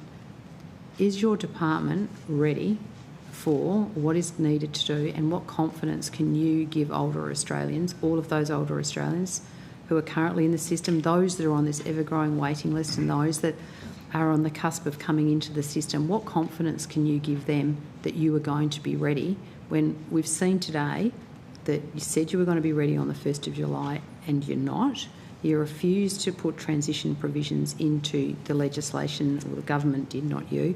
Government refused to put transition provisions into the legislation. I hope I'm not asking the same questions at the next estimates around the fact that this has deteriorated even further. But what can you say, and perhaps, Minister, what can you say to the over 1 million Australians about what support they're going to get when right now everything is just heading in the wrong direction? So the first point to make is the comment about the increased demand is known. I think what the... Is what? The increasing demand over time has been known. That's why we're trying to plan a system that can deal with it. The issue that's been raised here is, whilst I think we can know about that on 2, 3, 4, 5, 10-year horizons, getting large changes which are driven by things like the number of people moving from the high priority into the high priority is hard to predict. And as the point is made, if you get in high priority, you've got a 1 month wait, and so you put pressure on the rest. So that is a difficult thing to do. That is why the transition to support at home is so critical, because the assessment system there is meant to be better and more uniform and allow us to triage people better into the system. Particularly when we get to 1 July 2027, we then integrate CHSP and home care packages, so they're fully integrated, and that is whole part of the architecture to make sure we can actually make that sustainable. So all of those things are to say that the sense of the ageing of the population and the need to make sure we invest in support at home, governments invest in support at home, is understood as being planned for, because of course the thing we want to do is allow people to age with dignity and age at home and take the pressure off residential aged care facilities. So that is the plan. In terms of the implementation, I think the point that was made by Mr Maldon before was that all IT things have a staged implementation, and the prioritisation of the staged implementation is to ensure that the experience of the person, the aged person, is not affected by that transition. That is what we are actually trying to do in terms of prioritising the prioritisation. So I can understand how 1 million people who may be dependent on these systems could be anxious about the future with the increased demand, but there's been a lot of thought and preparation both through the Act, through the planning and through the increase in packages. I think the point that was made by Ms Connolly or Ms Atkinson, I remember which, that to go from 100,000 to 300,000 in a relatively short period of time, I think we're talking 4 or 5 years? I think it's 7 years is a very substantial increase, and it is a challenge to keep pace with that. But I think it's the transition to support at home and the assessment system which is the key mitigation which the government is trying to put in place and has been supported by the Parliament. Yeah, okay. Look, absolutely 100% support the sentiment that we need to get this right. Older Australians need us collectively to get this right, which is why we're keen to work with the government to make sure that we gave certainty to older Australians, because they deserve the dignity of their retirement years. Just one last question, completely out of the blue. When are we going to see the support at home manual?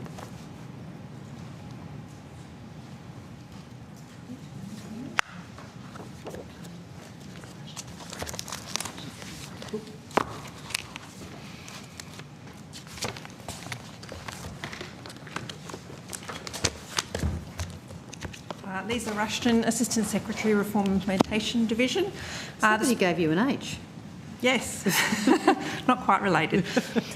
So the Support at Home manual is in its final stages of drafting. We have been working on the manual with our sector working group. So we established a sector working group around Support at Home implementation. It has been in operation since April of last year. All of the products that we're producing to support the Support at Home program have gone through and been developed with that working group. The working group has provider membership and it also has consumer organisation membership. A number of the peaks are involved in that. So with the Support at Home manual, we are also going to deliver it in 2 tranches. As you're aware, there's still consultation process on the rules underway, so that will potentially ripple some changes into that manual. We don't want to hold the manual up because it's such an important artefact that providers need, the sector needs. We are on trajectory to release the first tranche of that manual in the early part of March. Once the final clearances go through on that. We'll have another iteration in early April, and then we'll do our final version in June following the consultation process on the rules. So we won't actually see the manual in its final form till June, probably? Well, I mean, obviously we need to wait till consultation on the rules and the rules legislation passes the Parliament to make an evaluation on whether there are any changes that need to ripple into that manual.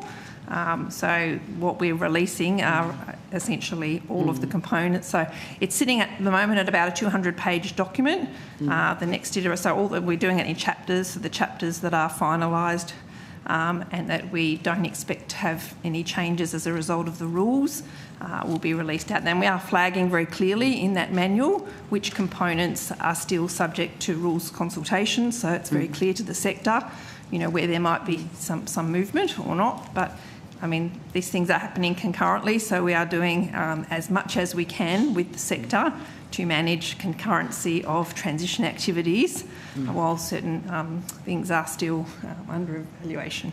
I feel your pain. We are all waiting for all the rules, so I quite understand. So that's the end of me on aged care, Chair. Okie dokie. In that case, thank you to the good folk from Outcome 3 or free to depart, and that includes the agencies listed under Outcome 3 on the program, the Commissioner, the Pricing Authority and the Inspector General. The committee will just suspend for a minute while we just do a changeover of officials at the table and call Outcome 4.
and I would like to welcome officials from Outcome for Sport and Physical Activity, and then we also have the Australian Sports Commission. So I welcome Chief Executive Officer Mr. Kieran Perkins, OAM. Mr. Perkins, did you have an opening statement tonight? No, Senator. Okay, thank you. All right, I officially call officers from the ASC and also the department Outcome for and invite questions from Senator Ruston. Thank you. Welcome, Mr. Perkins and Mr. Haslam.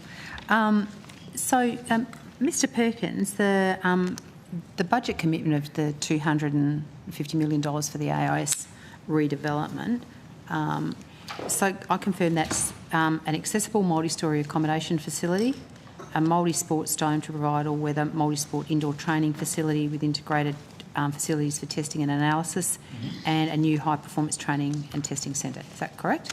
That is correct, yes. Can you explain how those three categories were identified as the priorities for that funding?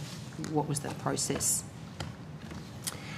So over the course of nine odd years, the AIS has done multiple versions of a master plan for the site, including numerous different strategies that addressed the way that the facilities that existed could be managed, additional requirements as anyone would expect. The sporting universe has evolved and changed in the 45 years since most of our facilities were created, and in the course of that we came up with ideas. Before this budget process was undertaken, however, the government undertook an independent review, and that independent review panel looked at the broader question of the AIS, its geographic location and the required facilities that would enable it to be world class, leading into the Brisbane 32 cycle of sport performance and requirements. And off the back of that independent review, those three facilities were those that were recommended for budget. So how was the funding split determined, like in terms of each of the, what was the process in terms of the analysis of the cost that was needed to be allocated against each of those items? The independent review took the group of plans, I suppose, that had been put together over time for the master plan ideas that were brought forward, and they utilised, I think from memory, independent resources to actually quantity survey what the overall scope might cost to deliver those facilities under certain different requirements, and that was the recommendation that was brought forward. I assume on the basis of where the best value and affordability could be aligned. Yeah. So, is there any of the funding going to be allocated to anything outside of those three categories of works? For this particular budget item, no. No. Okay. So, when are you expecting construction to start? So we are at the moment awaiting our Public Works Committee hearing. We have a date, the 14th of March, and have our fingers crossed that nothing waylays that, and we're able to get that Good luck with that. that underway for hopefully a quick assessment and approvals, which will then give us, I guess, the next stage gate in the process. We're also in market at the moment for the specialised project resources that we'll need to help us actually do this work, because as you would expect for design and new construction, it's not a resource that the Sports Commission holds within our permanent staff workforce. So that's also being procured at the moment in line with federal government procurement guidelines, and we will also, having completed the detailed business case review that was a requirement through the MyEFO process, we also are required to deliver a gateway review or readiness to construct before we're actually able to put a shovel in the ground. So we would hope to be doing that towards the end of this calendar year. Yeah. So in terms of the three components, will any of the funding go to any regional institutes of sport? The 249.7 million that's been set aside for the AUS campus is for those 3 buildings for their construction. We have to absorb through our own core budget and capital reserves any site preparation, demolition or consultancy work to kick that off, which was not included in the funding package, and all of that funding will go to the builds on the site in Bruce. Okay. So in terms of sort of like identifying the benefits of obviously this significant site upgrade, which you rightly point out has been long overdue, has any analysis been done about how the NSOs specifically benefit from it? I'm assuming some more than others, because obviously there's some sports that are better catered for by what you're doing. Is there a piece of analysis around the benefit to the NSOs of the development? And if so, is it publicly available?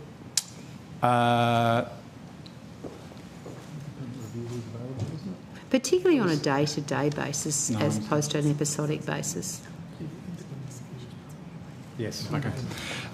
So yes, that analysis was done, and there was also consultation through the independent review for with all of our NSOs to gauge their requirements, their likely utilisation. At the moment, in this calendar year, we will have 31 different sports who will utilise our high-performance facilities. Roughly 4,078 athletes will be on site, and we also currently have 3 different sports that have residential athletes who live full-time on our site. All of those sports were involved in the consultation, and that is currently publicly available as part of the Public Works Committee package that's gone up for assessment. Okay. So the 31 sports that you say will benefit from the facility, how many of those 31 sports have sort of a more regular opportunity to benefit from it, and how many of them are potentially ad hoc, one-off type benefits?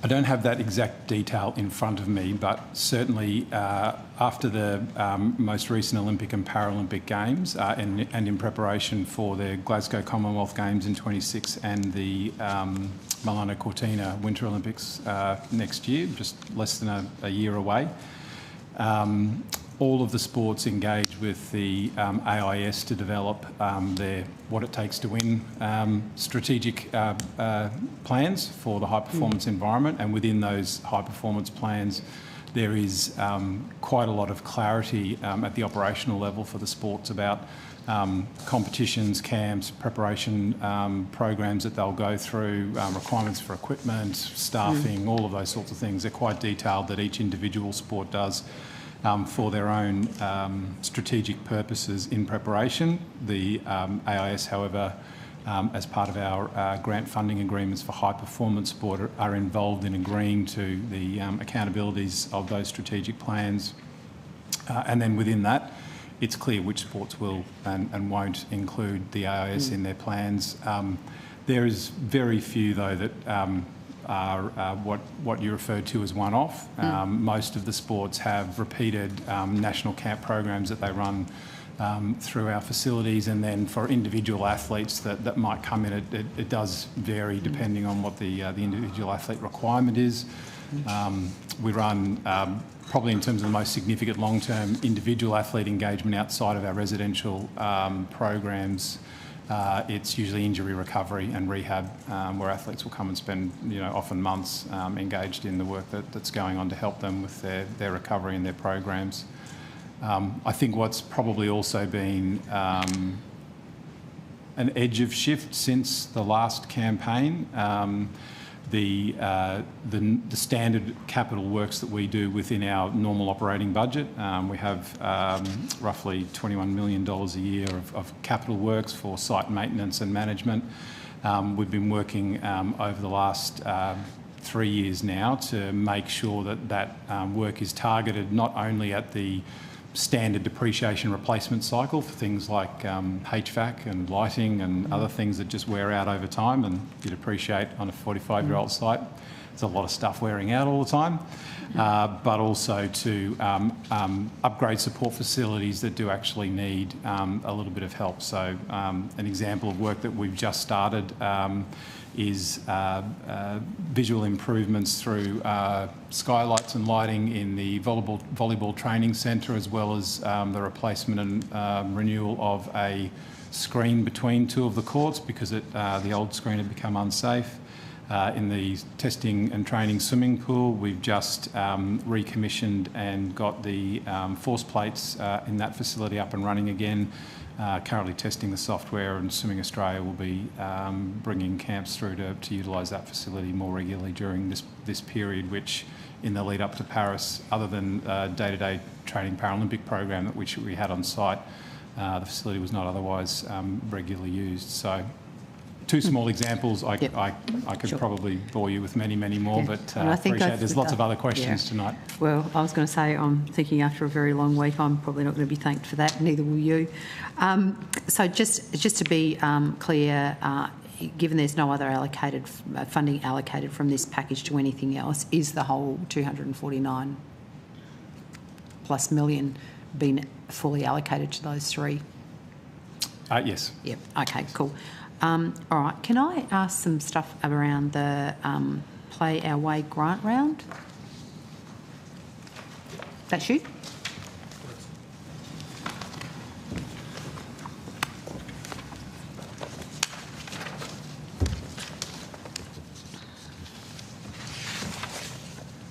We've got all we need. We've got everyone. A lot of people for... It's actually not that small a program, $200 million. How much of the allocated $200 million has been spent or committed? Thank you for the question, Senator. Travis Haslam, First Assistant Secretary, Office for Sport. Grants have been offered to 290 organisations across Stream 1, which is infrastructure, and Stream 2, equipment and participation. Of those, the breakdown is 124 for that participation and equipment stream. 120 of those 124 organisations are under contract. There's a couple remaining that are working through some GST registration issues, and the infrastructure program was the second of those that was assessed, and we're working with the Grants Hub in terms of offering contracts. Specifically, though, as an example for this financial year for the participation and equipment programs, of the funding available, noting that it's a 3-year program, almost 90% of the payments have gone out the door to those organisations for this financial year. Sorry, so 90% of the 200 or 90% of the 1/3 of the 200? Yeah, so the split across those 3 years isn't exactly a neat split across those. Okay, so could you tell me what the profiling of the money is over the 3 years? Certainly can. So in this financial year 24-25, there's approximately $70 million. In 25-26, it's approximately, I'm going to say, $87 million, and about $33 million in 26-27. Okay. Again, to highlight that example with participation and equipment grants, it's around about $20 million that is available in this financial year based on the applications and what's been received in those payments. Okay. And I understand almost 19 million or just under 19 million of that has been paid out in this financial year. So we've got 70 million for the 24-25 year. Yes. 19 million has been paid out.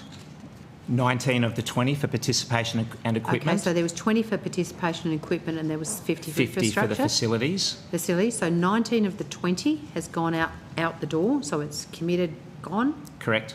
And of the $50 million for infrastructure works, how much of that's been? It'd be very minimal, Senator. I'd have to take that on notice. The infrastructure grants, we had a 2-phase process with that, given the requirement to have an expression of interest to then make it through that next phase. So they were assessed, and they were the second batch of grants that were announced, and we're working with the Community Grants Hub to have those organisations under contract. At the moment, there's a relatively small number that are under contract. However, the funding is phased over 3 years based on milestones of those programs. So Look, you don't need it now, but I'd just be interested to know of that small number that's phased over the 3 years, how much of the funding for the infrastructure rounds has actually been committed. Certainly. And in the relation to the equipment stream, the 19 of the $20 million this year, has any of the funding been spent in the 2 out years for this program, or is it only the infrastructure one that potentially could have spent into the out years? So there's 2 parts to that question, Senator. The first one being the participation and equipment grants is also over 3 years, so yes. there's a breakdown of that. Yes. My understanding is that the funding for this financial year is the only money that has been paid, and there are milestones for future financial years based on the projects. And to be specific, I think it's 18.8 million that has been paid. So in terms of the milestones into future years, so we're talking about participation and equipment. So I'm keen to understand, so there are potential commitments on the basis of milestones being achieved that would have, in effect, funding committed into the out years for that program as well? Correct. So 120 of the 124 successful grant applications are contracted, so they are being rolled out based on funding being paid by milestones per financial year. Yeah. So some of those programs will actually not commence till next financial year, as an example. Yeah. So I'm interested to understand, you've got the 70, the 87 and then the 33, and then so you've got a breakdown between the infrastructure and the participation and equipment lines that sit underneath that funding. How much of each of those lines have been spent in the 24-25 year? How much has been committed, subject to milestones or any other sort of reasonable requirements in the out years? Is that, I mean, if you haven't got it here now, I'd just be interested in the profile of that over the 3 years. Senator, I'm happy to take that on notice. We don't have that level of detail because it'll be based on the individual milestones of each actual project about when they're delivering. But in terms of contractually committed, 120 of the 124 are contracted for the participation. I'm more interested in the money. Yeah, okay. I'll take that on notice, Senator, for a breakdown for you. Yeah. So on that basis, I'd just be interested to know what's left to be allocated. So like sort of money that it is not encumbered in any way in the 25-26 year and the 26-27 year, that's not subject to potential milestones or that just plainly hasn't been committed. Yeah. So there have been the grant fund itself, decisions have been made in terms of those organisations, the 290 overall that I noted. So contracts are continuing to be offered by the Community Grants Hub for those, and so payments would then be based on milestones based on those contractual requirements. But in terms of, for example, I noted 120 of 124 for the infrastructure for 166 other grants. There's only a small number of those that are currently contracted as of today. Yeah. So I'm trying to understand, I mean, the commitment was the program over 3 years. So I'm just trying to understand, what commitments have been made in relation to the programs into the forward years. Like in the instance of the infrastructure program as an example, if your projects that are currently going through the assessment process, as one would expect them to do, if they are fully funded and accepted, is there any money left in the infrastructure program into the out years, or will it all be consumed by the projects that have been identified but as yet finalised in terms of their assessment? Senator, thank you. If I could put it this way, it's fully allocated, but not every organisation is contracted. So the out years are fully allocated as well. So is there any funding left in the participation and equipment stream in the out years? No, Senator, again, fully allocated, and those commitments have been made, and there's 4 organisations that haven't signed a contract yet. But for clarity, all program, the funding for the program has been fully allocated across those 3 years. Sorry, Senator, we're due to go to a break now. Just before we do, I was going to say, if you want to give me 2 minutes, I can finish. Okay, I will. Yeah. Okay. So, which means really quick answers. So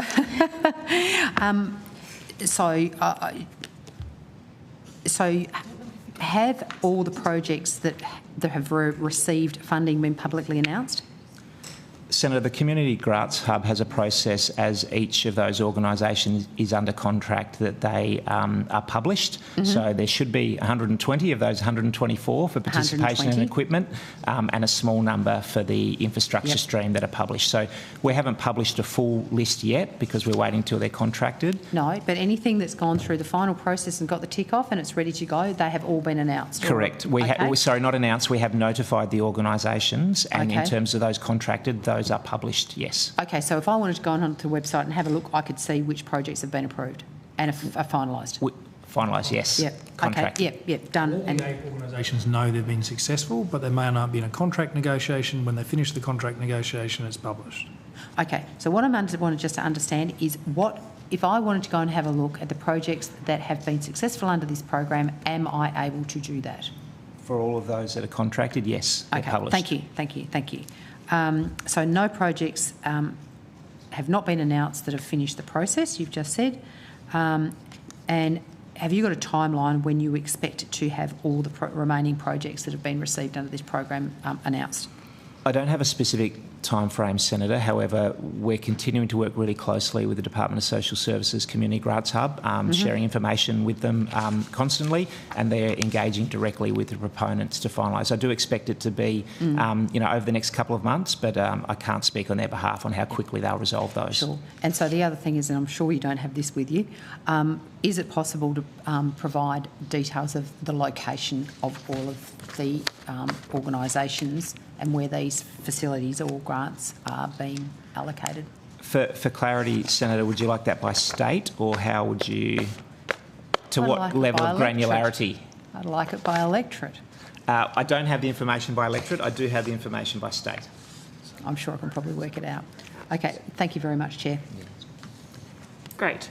Before we go to the break, so just to clarify, we are in a position to let sport and the ASC go. We will be moving to the remainder of outcome 1 following the break. In addition to outcome 1, we have the National Blood Authority, which has been requested by Senator Roberts, the Office of Gene Technology Regulator requested by Senator Rennick, and the Australian Industrial Chemicals Introduction Scheme requested by Senator Thorpe. Could those senators please let the Secretariat know if you still have questions for those groups before the end of the break, so in the next 15 minutes. Otherwise, I'll be dismissing agencies from whom we haven't heard from the requesting senator. This is not for you, sorry, this is for the Hansard broadcast building. We will now suspend for 15 minutes and return after the break.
So I understand we are likely to have one or two for the National Blood Authority and the Office of the Gene Technology Regulator, but the Senator who requested the Australian Industrial Chemicals Introduction Scheme has not advised that you're still required, so with the committee's agreement I would like to let them go, especially given they've travelled all this way to be here. So you may leave.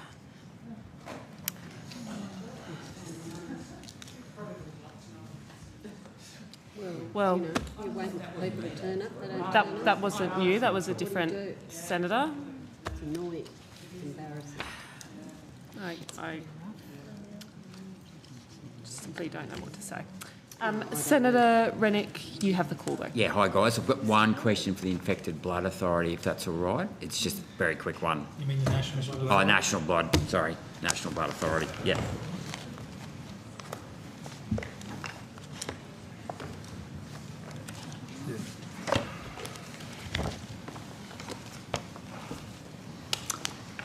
There you go, Mr Cahill.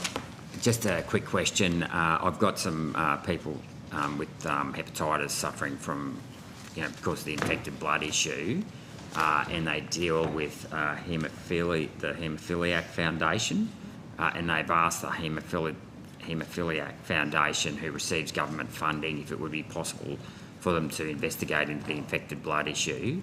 And apparently they're not, the Haemophiliac Association's not allowed to do that. Have you got anything to say about that? I don't know anything about it. I've just been asked to ask the question. Sorry, Senator. John Carl, Chief Executive of the National Blood Authority. I didn't hear part of that last bit of your question. The microphone might need to... Oh, yes. Okay. Maybe I'll go close to this one. My apologies. Is that better? That's better. Yeah. So, okay. So I've got people who have got diseases as a result of the infected blood scandal of the 1980s. They would like more research conducted into it, and they've asked Haemophiliac Australia to look into it with the funding they receive. Apparently they're not allowed to, and I was just wondering if it would be possible for Haemophiliac Australia to be given funding, or to be able to use some of their funding to look into the infected blood issue. Senator, the National Blood Authority does engage with the Haemophilia Foundation of Australia. They perform great work for patients and patients' families and so on. They do great work. We and the Department of Health and Aged Care do provide some funding support, but how they're able to use that, I mean, there are obviously agreements in place about the work that they do. I can only speak on behalf of the National Blood Authority, the work that they do for us, which doesn't include research. It includes the stakeholder engagement, the patient support and information, etc. And they also participate in some of our advisory committees. So certainly the funding that the NBA provides to the HFA does not encompass research.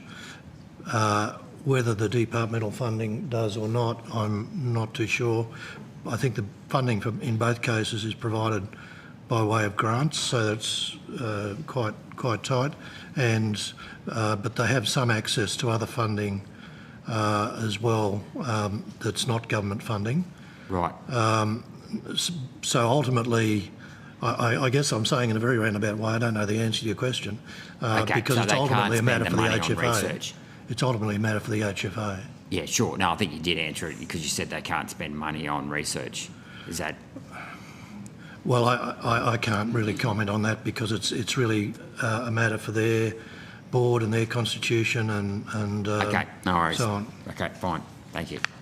That's all. Thanks. Senator, did you want to ask questions of the Gene Technology Regulator now, and then we can let them... Well, go? they may be required. I'll put the question to TGA. No worries. And then we'll see how we go. Okay. If that's all right. But in that case, you're free to leave. With our thanks. Senator Rennick, you can continue the call and then I'll... Okay. Hi, guys. So I'd just like to ask a question about that FOI 3390-11 regarding the 67 particles greater than 10 microns that were in the vials. I've asked questions about it before and I'd just like to follow up again, if that's all right. Sure. Sorry, Senator, thank you for that. Can you just highlight again which FOI that was, sorry? 3390. 3390. -11. Sure, I'll just ask Dr. Kerr to the table to respond. Sure.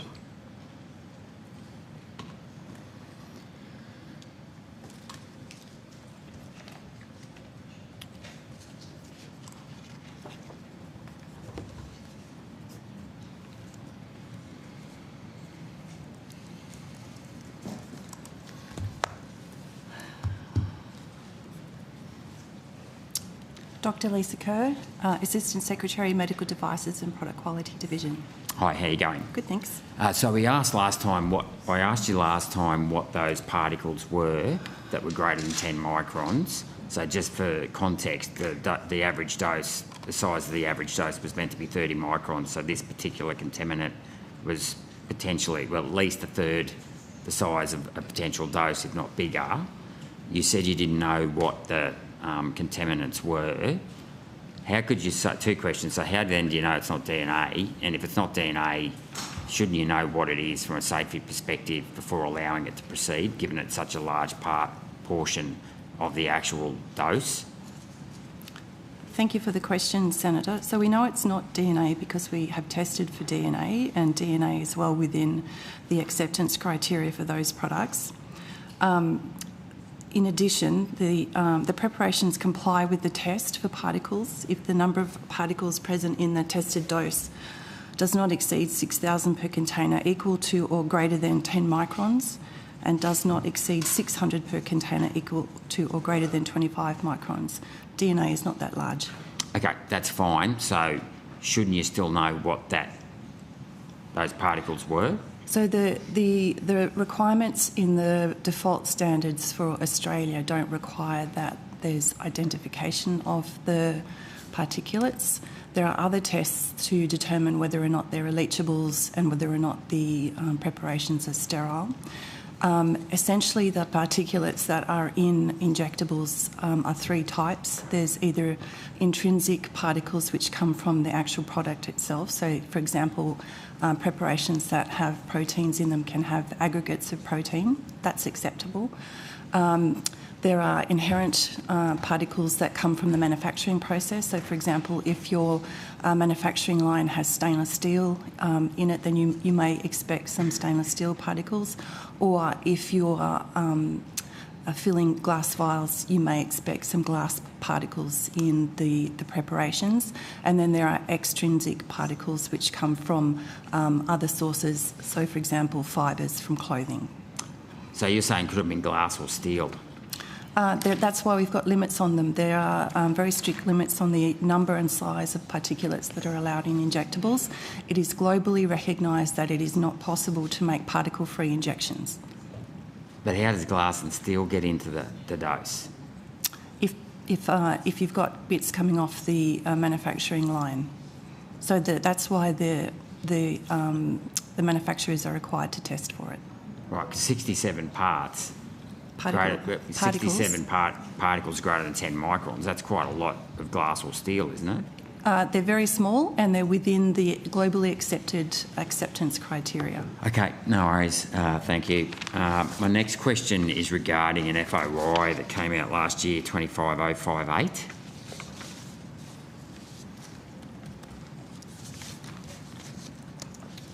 If you could provide us with a bit more information on that, Senator Rennick, we can provide the right person at the table to respond to Sure. questions. So it's regarding correspondence, I guess. I've only got page 178, but let me just read out what page 178 of the FOI said.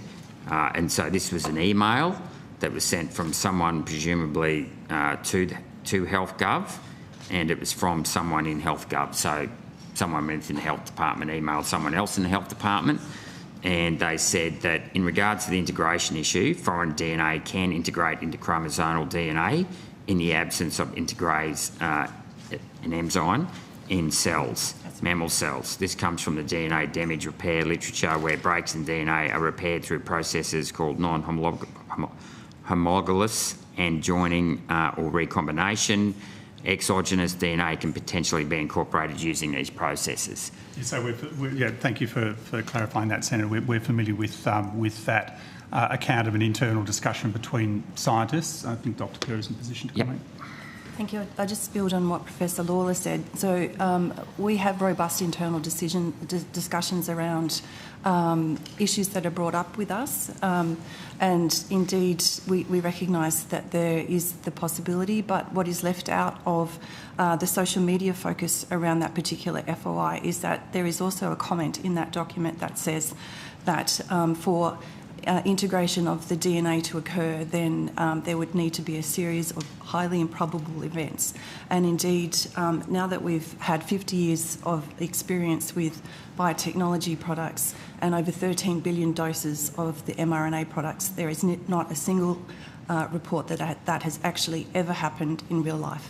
I wouldn't mind if you also, Senator, if I just underpin one of the things that is frequently levelled, one of the claims frequently levelled against the TGA is that there's a groupthink ideology, or that we kind of go along blindly. I think one of the strengths of the TGA, certainly that I've witnessed since I started midway through 2023, is that there is robust scientific debate, that views are not censored or quashed.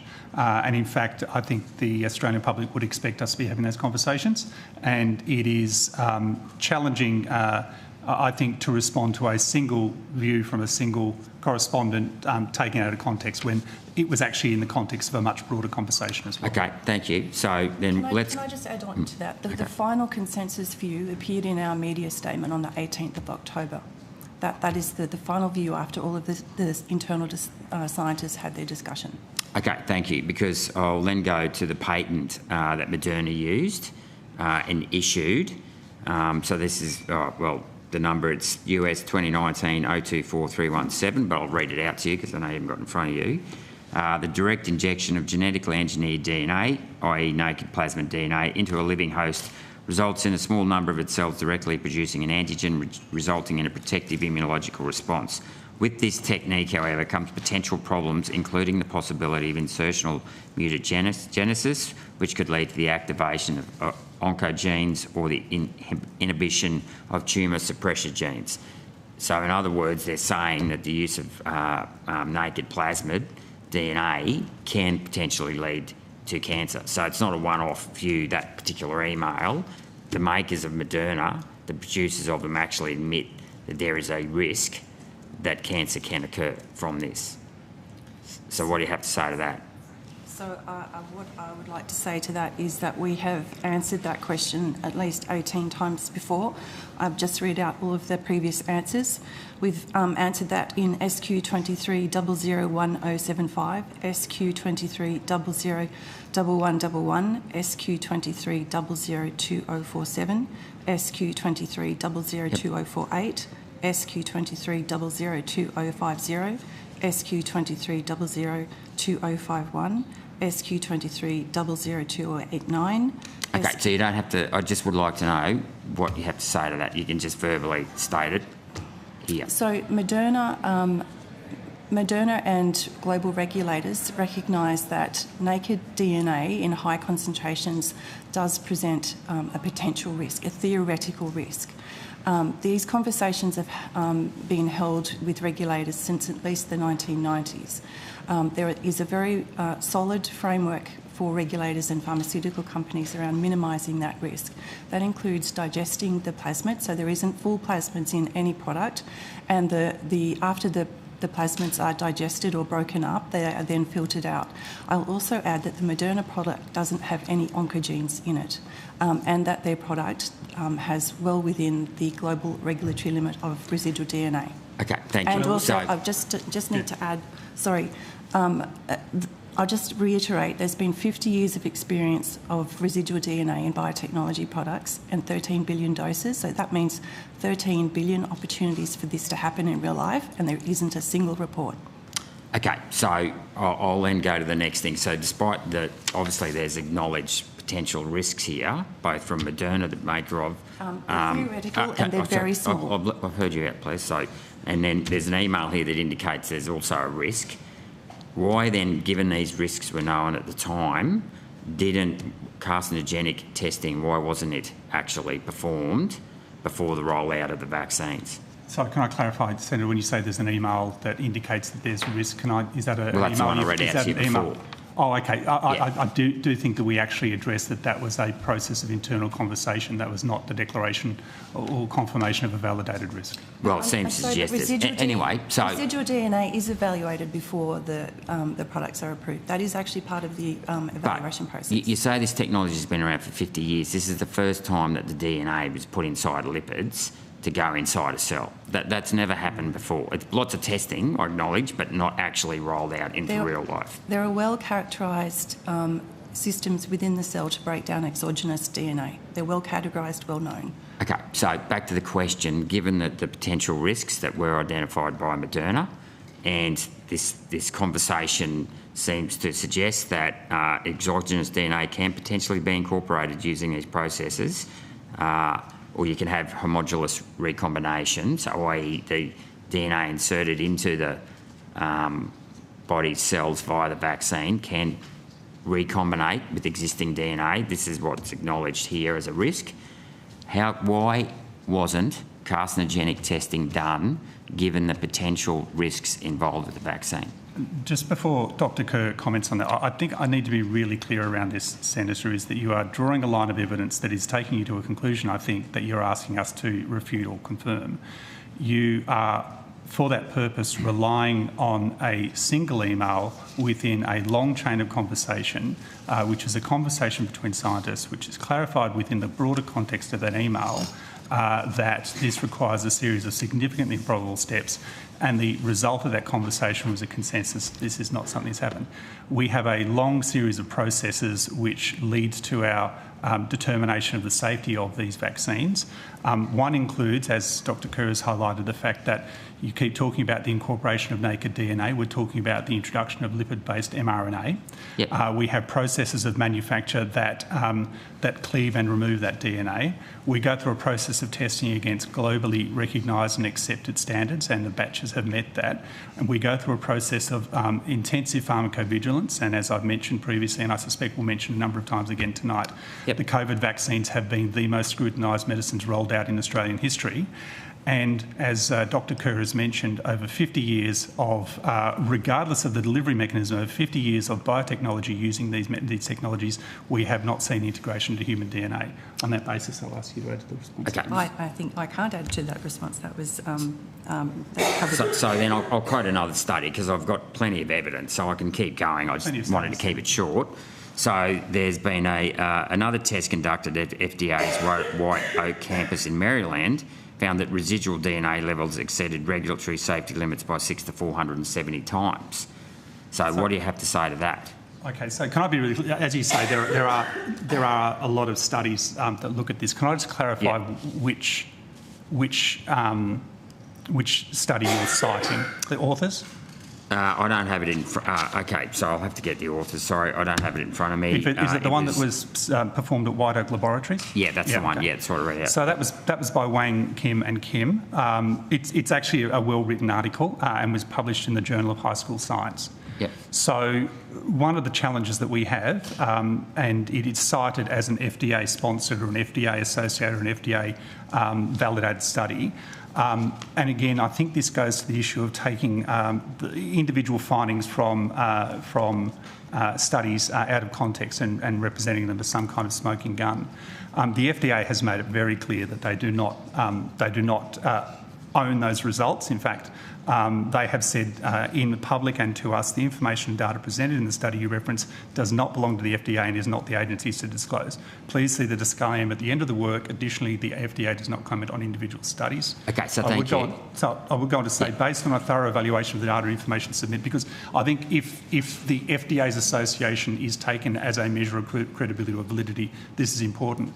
Based on a thorough, and this is from the FDA itself, based on a thorough evaluation of data and information submitted, including an assessment of the entire manufacturing process by the agency's specific experts, the FDA is confident in the quality, safety and effectiveness of the COVID-19 vaccines that the agency has approved and authorised. The agency's benefit risk assessments and ongoing safety surveillance demonstrate that the benefits of their use clearly outweigh their risks. Additionally, with over 1 billion doses of the mRNA vaccines administered, no safety concerns related to residual DNA have been identified. Okay, Thank you. if there is a question as to whether we agree with that, we So agree did with the that. FDA say that that study was wrong? They just said they don't own it. Fair enough. Is the study wrong or right? The FDA has indicated that its benefit risk assessments and ongoing safety surveillance demonstrate that the benefits of the use of COVID-19 vaccines clearly outweigh the risks. Did they say that the study... that's not the question I asked. Did they say that the study was wrong, or they're just disassociating themselves from it? There's two different questions. No, well, I actually didn't ask about that, but is the study wrong? Are you saying that the study is incorrect? While we commend the scientific study by the high schoolers, they did not use the approved test. So no, those results are not correct. Okay, but how would you know that? Because you didn't do carcinogenic testing. So that's the point. You see, these guys did a test.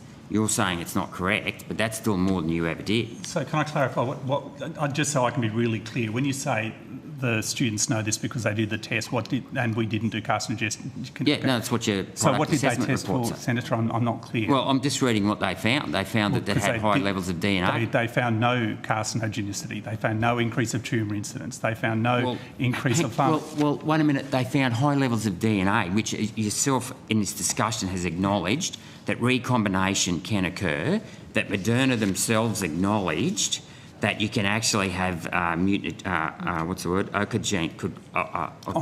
oncogenes. So the point is what I'm pointing out to you is that you're not acknowledging the risks of the vaccine. So, and can I say, when you say you haven't found one case of, someone's caught cancer, got cancer as a result of the vaccine, and I'm not saying it is, what I'm saying is that you're dismissing it without actually absence of evidence is not evidence of absence.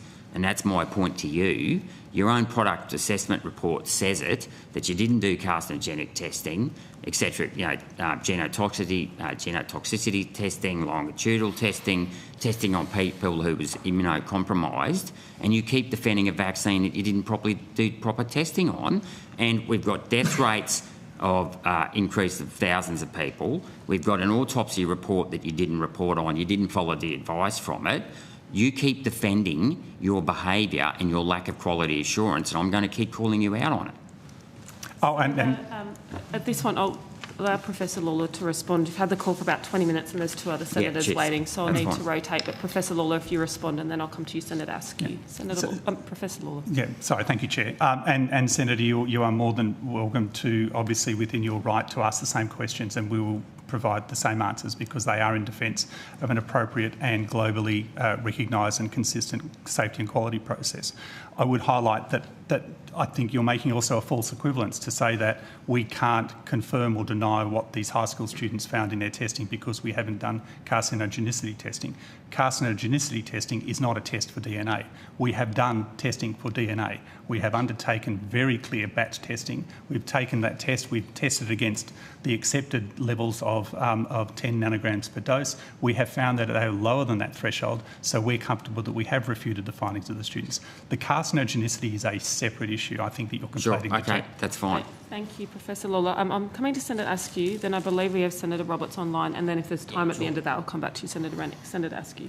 Can I just clarify, is that this the right spot to ask the TGA some questions, which is what I'd like to do? Okay. So my questions are regarding the Vaping Reforms Act that came into place on the 1st of July last year. Thank you, Senator. We'll just get the right people. No, that's fine. Thank you.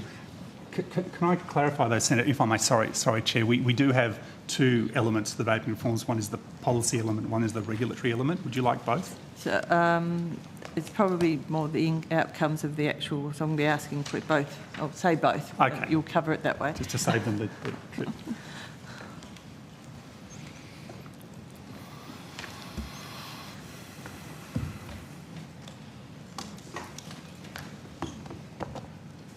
Everyone's doing a great job with their nameplates today. I was thinking that before. They've all got them in front of them. We were duly warned. It's only taken 3 years. Okay, thank you very much for appearing late at night. My question is, since the 1st of July, how many detections have been identified by the TGA for offences under Part 4A2 of the Act? Hi, Senator. Chris Bedford, First Assistant Secretary, Regulatory Practice and Support Division. I just need to clarify with my colleague in terms of how many offences. So since the start of the reforms, we have stopped 7.6 million vaping products between the ABF and the TGA.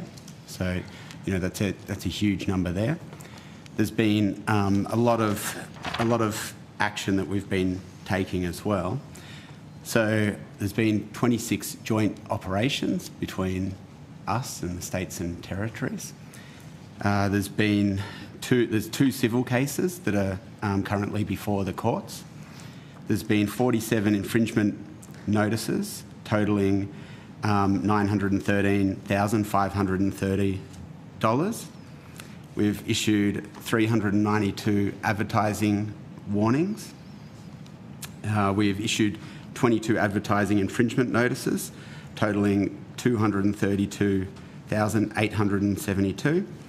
We've removed 8,400 unlawful advertisements from the webs, and we've also blocked and redirected to the TGA landing page 208 websites. Wow, that's pretty impressive stat. You did mention, I think, in there that was it 2 cases of is that 2 cases of being prosecuted? So yes, so 2 that are before the courts. 1 commenced prior to the 1 July, but is continuing on, and 1 since 1 July. Okay, and I think you mentioned the infringements were 47. Was that right? Yes, 47 infringement notices. Okay, so with the prosecutions, there's only 2 gone to the court. Sorry, get the words out this hour of the night. Neither of them have been finalised, so they're both ongoing, and there's no more likely to be coming up that you're aware of. There's obviously gathering of evidence for court cases takes a considerable amount of time, a lot longer than issuing an infringement notice. So I'd anticipate more court cases coming. Okay. I'm not sure, Ashley, if you wanted to... Sorry, if my highlight, Senator, and maybe my colleague Mr Bedford can support this. I think it's important to note that the prosecutions and the infringement notice process sit side by side, and obviously the intent is to provide a general deterrent, and we see the infringement notices as part of that approach. No, that's reasonable. So what's the federal government's plan to end the illicit tobacco and vape wars, which have led to over 200 arsons and claimed several lives? Have we got that, Minister? Would you have an answer to that? Just repeat your question, please. So what's the federal government's plan to end the illicit tobacco and vape wars, which have led to over 200 arson attacks and claimed several lives? Look, Senator Askew, we knew it was very important to protect the health of children and young Australians, and that was at the heart of our reform, our significant reform, world-leading reform, and we make no apology for that, Senator Askew. The latest research from the Cancer Council's Generation Vape study also shows the number of young people aged 14 to 17 who vape is in decline. Again, this is important information and statistical information. This data showed the largest proportion of never vapers since the Generation Vape study began in 2022, with 85% of people aged 14 to 17 reporting they had never vaped. We know that this is world leading when it comes to our vaping reforms. The evidence is clear. 1 in 3 people who vape are likely to take up smoking. So, it just surprises me, Senator Askew, that we still don't seem to have the support from the coalition that we should in terms of making this a pathway for our next generation of Australians. No one's saying that it's not. The intent was not to protect children. That was always part of it. We understood that, but noting the firebombs and bombings and the deaths, does more need to be done in the area of law enforcement in regard to the vapes? Well, they are state and territory jurisdictional matters in terms of policing and in terms of any criminal activity that occurs, whether it's on the mainland or on the seas. I mean, we've got the Australian Border Force in terms of any kind of illegal activity that's occurring, and if it's happening in the states and territories, then of course it comes under the police's jurisdiction. Senator, I also should add to the Minister's answer we're in close conversation with Home Affairs on this issue of illicit tobacco and vaping, which is significant. It is clear there's also an issue with organised crime, and there is actually close cooperation with those state and territory authorities. So I think it is certainly the case that the government takes that seriously as a policy issue and needs to work through the jurisdictional issues and also the appropriate response. So I'm really pleased to hear that that is happening from a departmental level. I just want to make sure that the government is also taking it as seriously as you are, in the need to make sure that that level of illicit tobacco and vaping is actually addressed. I'll leave it there, Chair, but I just wanted to check on where that was at. So thank you very much for your input. Thank you, Senator Askew. I believe we have Senator Roberts on the line. Senator Roberts. Thank you, Chair. Hello. Do you have me? Yes, we do. Yep. Great, thank you. Thank you, Chair, and thank you for appearing today from the TGA. My questions are all to do with the TGA. Technology is marvellous, isn't it? And potentially hundreds of doctors, constituents are watching. The TGA approach to COVID has been based, correct me if I'm wrong, on 2 original shots, then boosters to maintain currency, because mRNA technology offered waning protection over time. My first question is this. If a person had taken the recommended COVID shots at the time they were recommended, from March 21 until now, how many COVID injections would the person have had?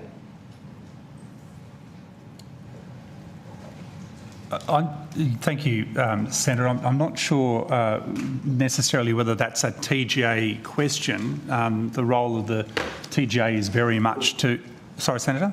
Senator, I think we have a officer joining the table, Dr Anna Peat, who I think can help you on this, because I think she'll need to go to the nature of ATAGI's advice for vaccine for individuals, and I think we'll also go to the question about different categories of individuals receive different recommendations over that period of time, reflecting the risk profile for those individuals. But Dr Peat, would you like to perhaps have a crack at this? Yes, I will. Thank you, Senator Roberts, for your question. It's actually quite a difficult question to answer because the eligibility for COVID-19 vaccines has changed over the course of the pandemic. So really, you can't actually answer the question unless you know the specifics of the individual that you're referring to. But someone who's been, who was aged over 75 years or over at the start of the pandemic, they may have had upwards of 8 vaccines over that course, but it really depends on the individual circumstances. And also in Australia, we don't have vaccination mandates at the moment. So it comes down also to people's individual choices, but ultimately it comes down to vaccinators' advice. So 8 in total, most likely. Okay. Can you confirm, thank you for that, can you confirm the TGA is still recommending boosters every 6 months for immunocompromised and every 12 months for adults under 64? I can't confirm that, Senator, because the TGA's role is not to recommend immunisation. The TGA's role is to assess the safety, quality and efficacy of therapeutic goods. Senator... But you do monitor the injections, don't you? And the results and the DANEs? Yeah, no, that's... You have a role... That's correct, Senator, but the role of the that's correct, but that's not the same as what you asked previously. And Senator, the difference is the role of the Therapeutic Goods Administration is to assess pre-market therapeutic goods for safety, quality and efficacy, and where appropriate to undertake post-market monitoring. That's why we assess pharmacovigilance activity, or we undertake pharmacovigilance activity and assess adverse events. That is not the same as monitoring and recommending specific immunisation schedules. That's the role of ATAGI. No, I understand that, but surely you would monitor the number of doses people have, because as I understand it, don't you monitor DANEs? And isn't it important, especially when you have provisional authorisation for these injections, to actually, the monitoring is super critical?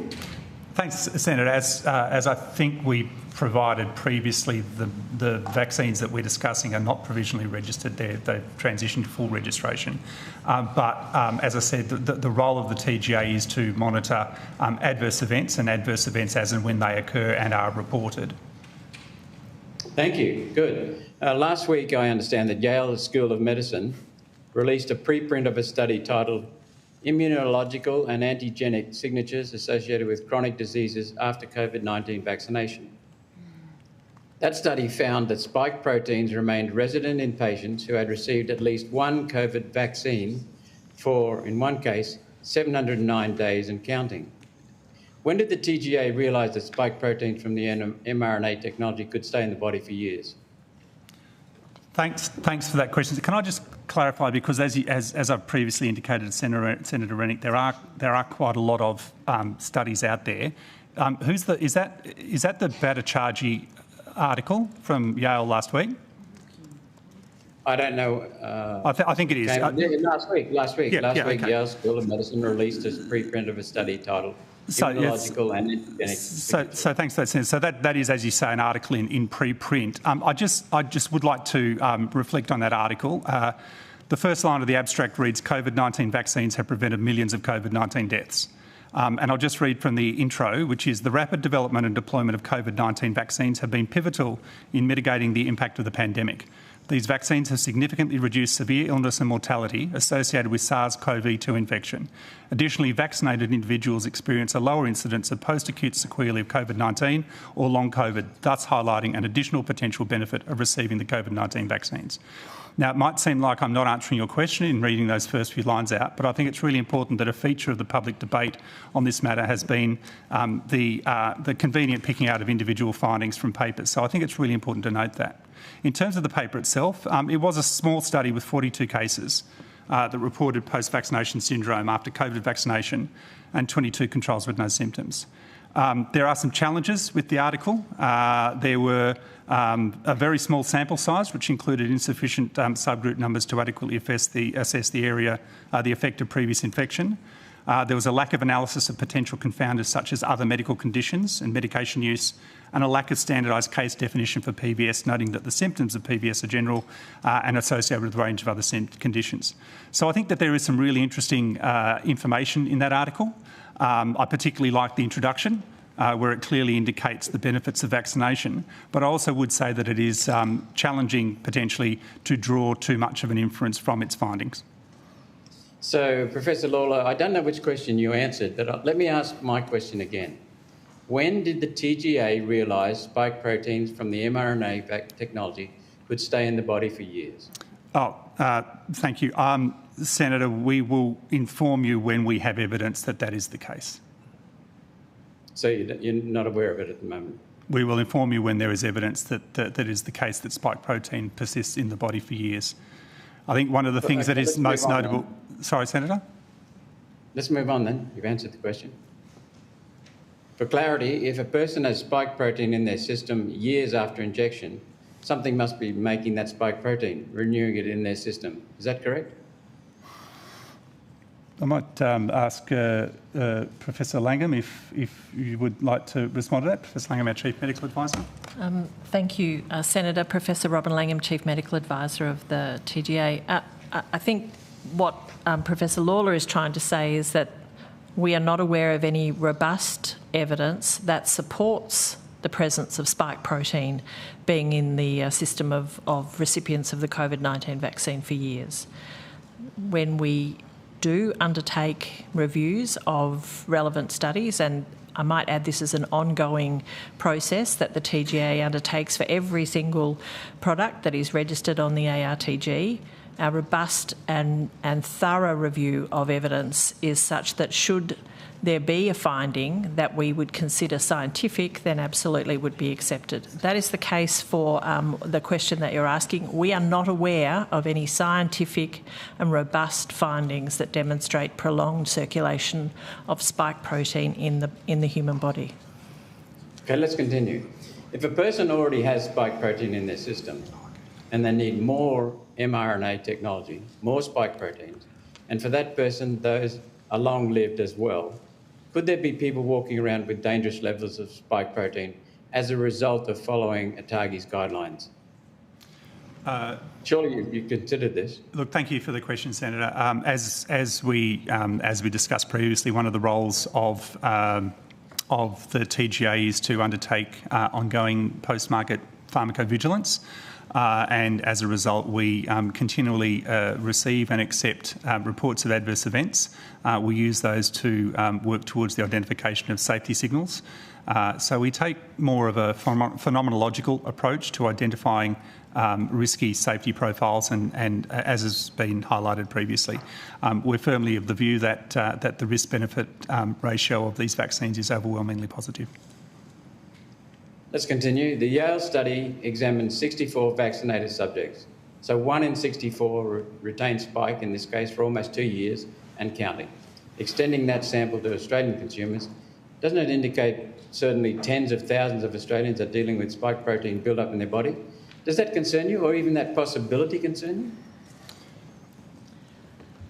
Senator, I think what we've been trying to say is that not all of the research that is published is of a high level of scientific quality. Excuse me, Ms Langham. I'm sorry, Senator. We've been here before. It's Professor Langham. Thank you. Sorry, Professor Langham. I mean that sincerely. I wasn't trying to cast any aspersions. But Professor Lawler just said that he read glowingly in response to one of my questions about this study, aspects of this study. Thank you, Senator. I'm not sure that glowingly would describe my situation. I think that there was a balanced argument. However, one of the things that we do undertake when we scientifically review a paper is we look at the rigour of it. It is acknowledged within the paper that there are certain limitations to the study. Some of those include the fact that there were, some of the findings include the fact that there were potential differences in the immune profiles of individuals with PVS, that PVS participants had lower levels of anti-spike protein antibodies. There was serological evidence suggestive of recent Epstein-Barr virus reactivation.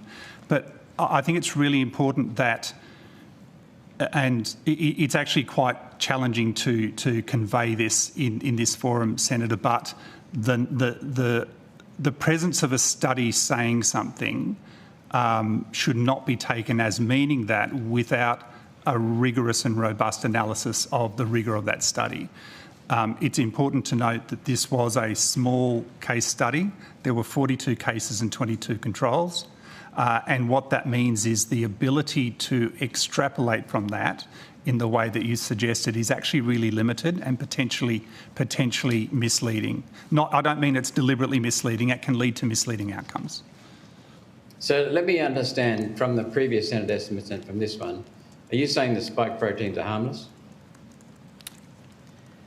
No, I don't believe that we said that last time or this time. That's why I asked the question, for clarification. The Yale study found immune cell, in this case T-cell exhaustion. Do you accept the science that mRNA technology has caused T-cell exhaustion in some consumers, leading to a condition that causes chronic tiredness, brain fog, dormant conditions like Epstein-Barr and cancer becoming active again, and in general an increased susceptibility to new infections? I think part of the challenge, Senator, in responding to that is I think we're responding to a definition that is outlined as a kind of a post-COVID-19 vaccine, post-vaccination syndrome within the study that's characterised by a wide range of symptoms that, as far as I can determine, has been selected by the authors. They include such things as you've mentioned, including exercise intolerance, excessive fatigue, numbness, brain fog, neuropathy and others. And the authors themselves note that PVS is not officially recognised by health authorities and there's no consensus definition of the syndrome. So again, one of the things that I was trying to say, and again, I wouldn't characterise it as a glowing endorsement of the article, but what I would say is it is encouraging, even for small studies, to be looking at these things. I mean, one of the things, again, I think that has been levelled at the TGA previously is that we are blind to science or that we're not interested in hearing new ideas. It's actually very encouraging to see this kind of research, but it needs to be taken within the context of rigorous research methodology. Great, thank you. Long COVID, let's change a minute. Long COVID, a phrase that Dr. Skerritt used in estimates in May of 2022, was the theory tested by Yale in a literature review entitled The Long COVID Puzzle, Autoimmunity, Inflammation and Other Possible Causes. That was published in May 2024. This studied viral persistence, inflammation, autoimmune damage and latent viral reaction following exposure to COVID naturally or by injection. Minister, is your government ignoring a ticking time bomb with these mRNA vaccines? One that you are making worse by still recommending people take these products? You're still recommending it. Senator Roberts, we certainly, through the Health Minister, look out for all Australians in the care and health and wellbeing, but I will refer to officials in terms of the technical aspects of your question. Thank you, Minister. I'm not sure if I'm answering your question here, Senator, so I'm happy to hear it again if I don't. But one of the things that we do find that has been supported by multiple studies, in fact, studies that are cited within the Yale article, is that COVID vaccination actually leads to a decreased incidence of both the post-acute sequelae of COVID and also the prevalence of long COVID. So we know that those are not only protective for hospitalisation and death, as are their indications within the register of therapeutic goods, but also are protective for some of the long-term sequelae of COVID infection. Okay, let's move on to vaccine harm. Thank you. Let's move on to vaccine harm generally. An article in the Journal of Science, Public Health and the Law, now there's an interesting combination, Science, Public Health and Law, titled Vaccination and Neurodevelopmental Disorders, a study of 9-year-old children enrolled in Medicaid, found that, quote, the current vaccination schedule may be contributing to multiple forms of neurodevelopment disorder. That vaccination coupled with preterm birth was strongly associated with increased odds of neurodevelopment disorders compared to preterm birth in the absence of vaccination. And increasing numbers of visits that included vaccinations were associated with increased risks of ASD, autism spectrum disorder. For those at home, NDD is a neurodevelopmental disorder such as autism or OCD, and ASD is autism spectrum disorder. This study of 41,000 9-year-olds in Florida came out this month and finds with statistical certainty vaccines are associated with, childhood vaccines that is, with neurodevelopmental disorder and autism. Have you seen this paper? And if not, why not? I'm familiar with the journal you outline, Senator. I'm familiar with the nature of articles that are provided for publication and the level of peer review that occurs. I'm not familiar with that journal article specifically, and it would probably be inappropriate of me to comment on it without it in front of me. The autism, thank you. The autism vaccine link is the most contentious issue in medicine right now, based on the number of people affected. Is this willful ignorance on your part? Senator, thank you for that. That is an interesting question. It's not a contentious link. There was an article some years ago that drew links between the measles, mumps and rubella and the incidence of autism. That has been serially and profoundly debunked. It's been retracted from the media. There's no evidence currently that there is a link between vaccination and autism. And unfortunately, the continued promulgation of such a link is suspected to be one of the drivers of vaccine hesitancy and falling vaccine rates. Well, I would argue that based upon the timing, that the COVID shots and the mandating of COVID shots and the adverse effects of the COVID shots would have done a lot of damage to credibility of vaccines in general. So if I give you the link, Professor Lawler, will you undertake to review the study and come ready to discuss the connection between vaccines and neurodevelopmental disorders, including autism, in the next estimates? I'm very happy to receive any link. Did you have a comment? I'm very happy to receive any link and read any article and come back and have a comment. I do have with me Dr. Sophie Russell, who's the Acting Director of the Pharmacovigilance Branch. Thank you. Dr. Sophie Russell, Acting Assistant Secretary, Pharmacovigilance Branch. Thanks for the question. I'll just make one small comment about the Yale study. So the Yale study that you refer to was not able to properly account for previous COVID-19 infection due to insufficient case numbers.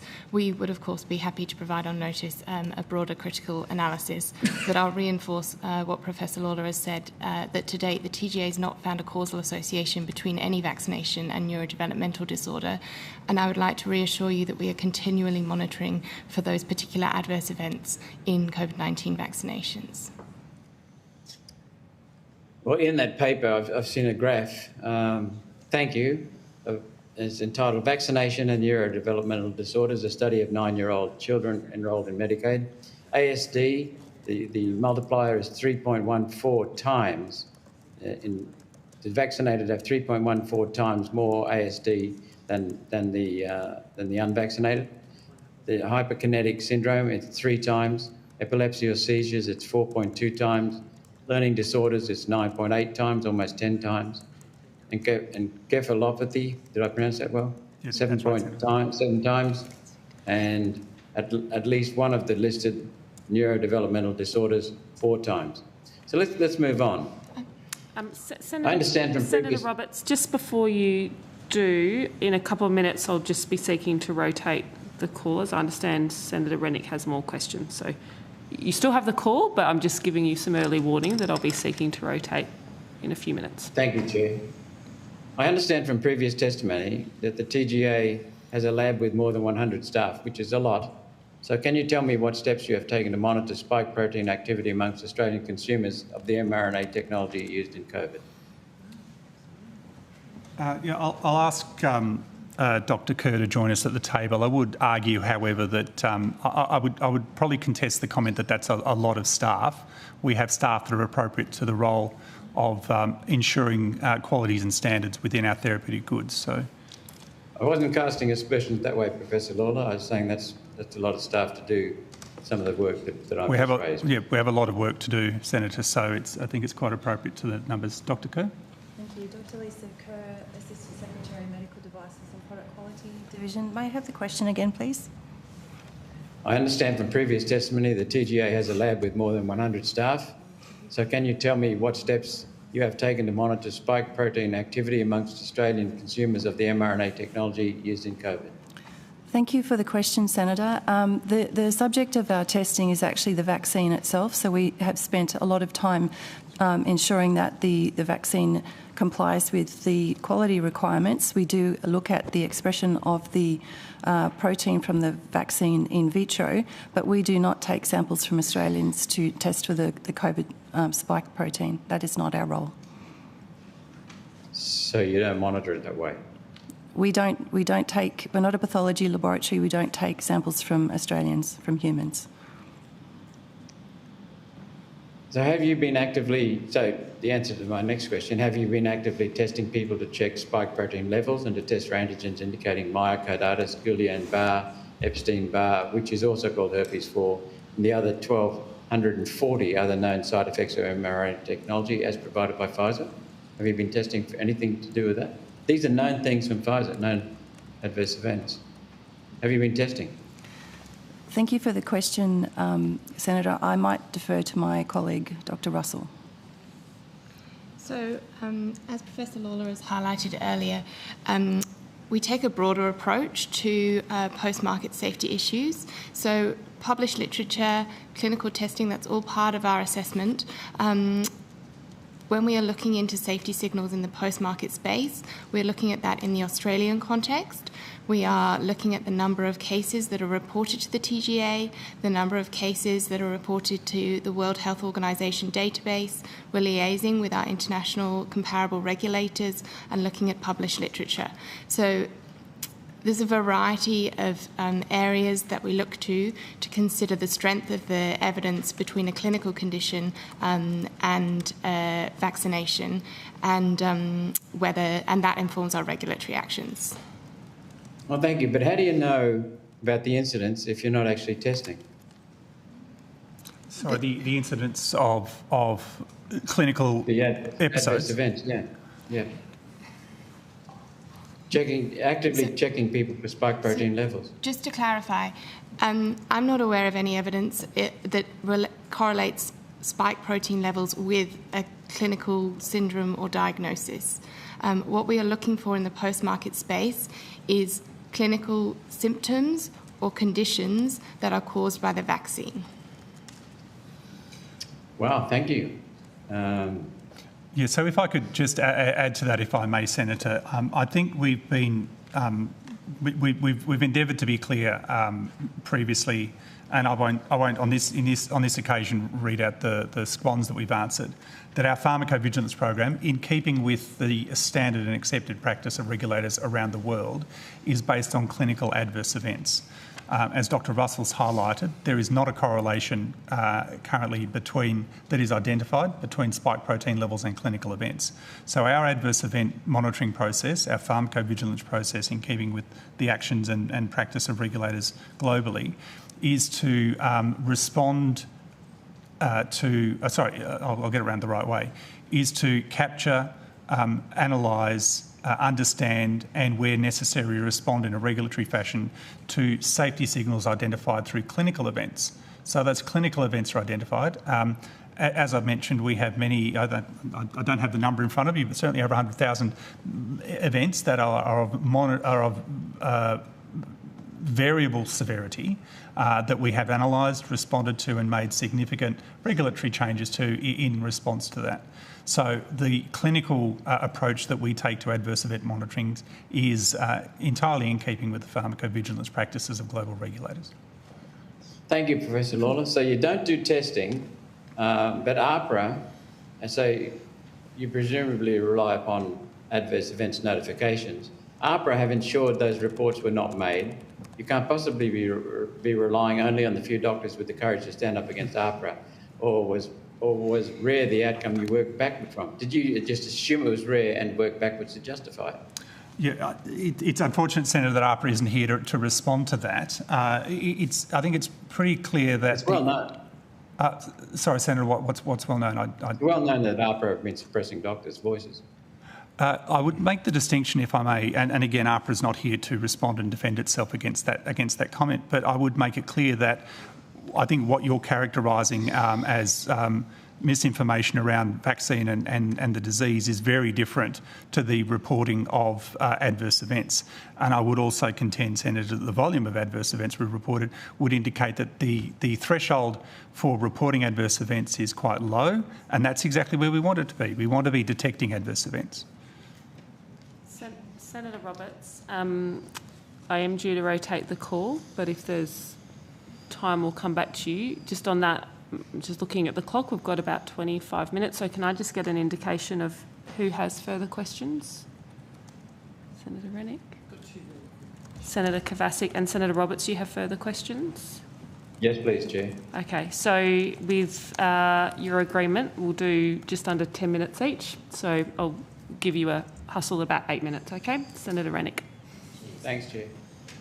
Okay, guys, so you've had a few cracks at some of these other studies tonight because they're not, what's your words, they're not rigorous and robust.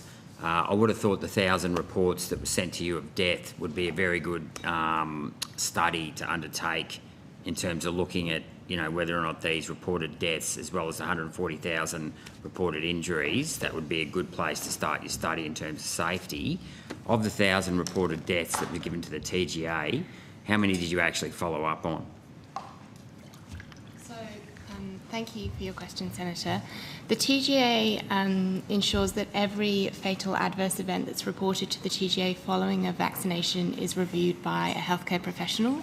That review determines the strength of the evidence for an association between the clinical adverse event and the vaccination. And on a case-by-case basis, we may require further information to inform that review. I can provide on notice a sort of percentage of how many of those 1,000 deaths that you refer to we did seek further information for. Okay, because the brother of a deceased person that lodged a reported death followed up on it, and his reported death was adverse event following immunisation. So that was the code put to it, and he was told by the TGA that the TGA didn't follow up on reported deaths that had that particular code. So that's 175 that we know of We also know that there is an autopsy report, that confirmed the death of a person, and you never followed up with that. So when you say that every person has reviewed it, just how much did they review it? Because there's clearly 175 that weren't looked at all, and we know of at least one autopsy report that you never followed up on. So how robust and rigorous is that?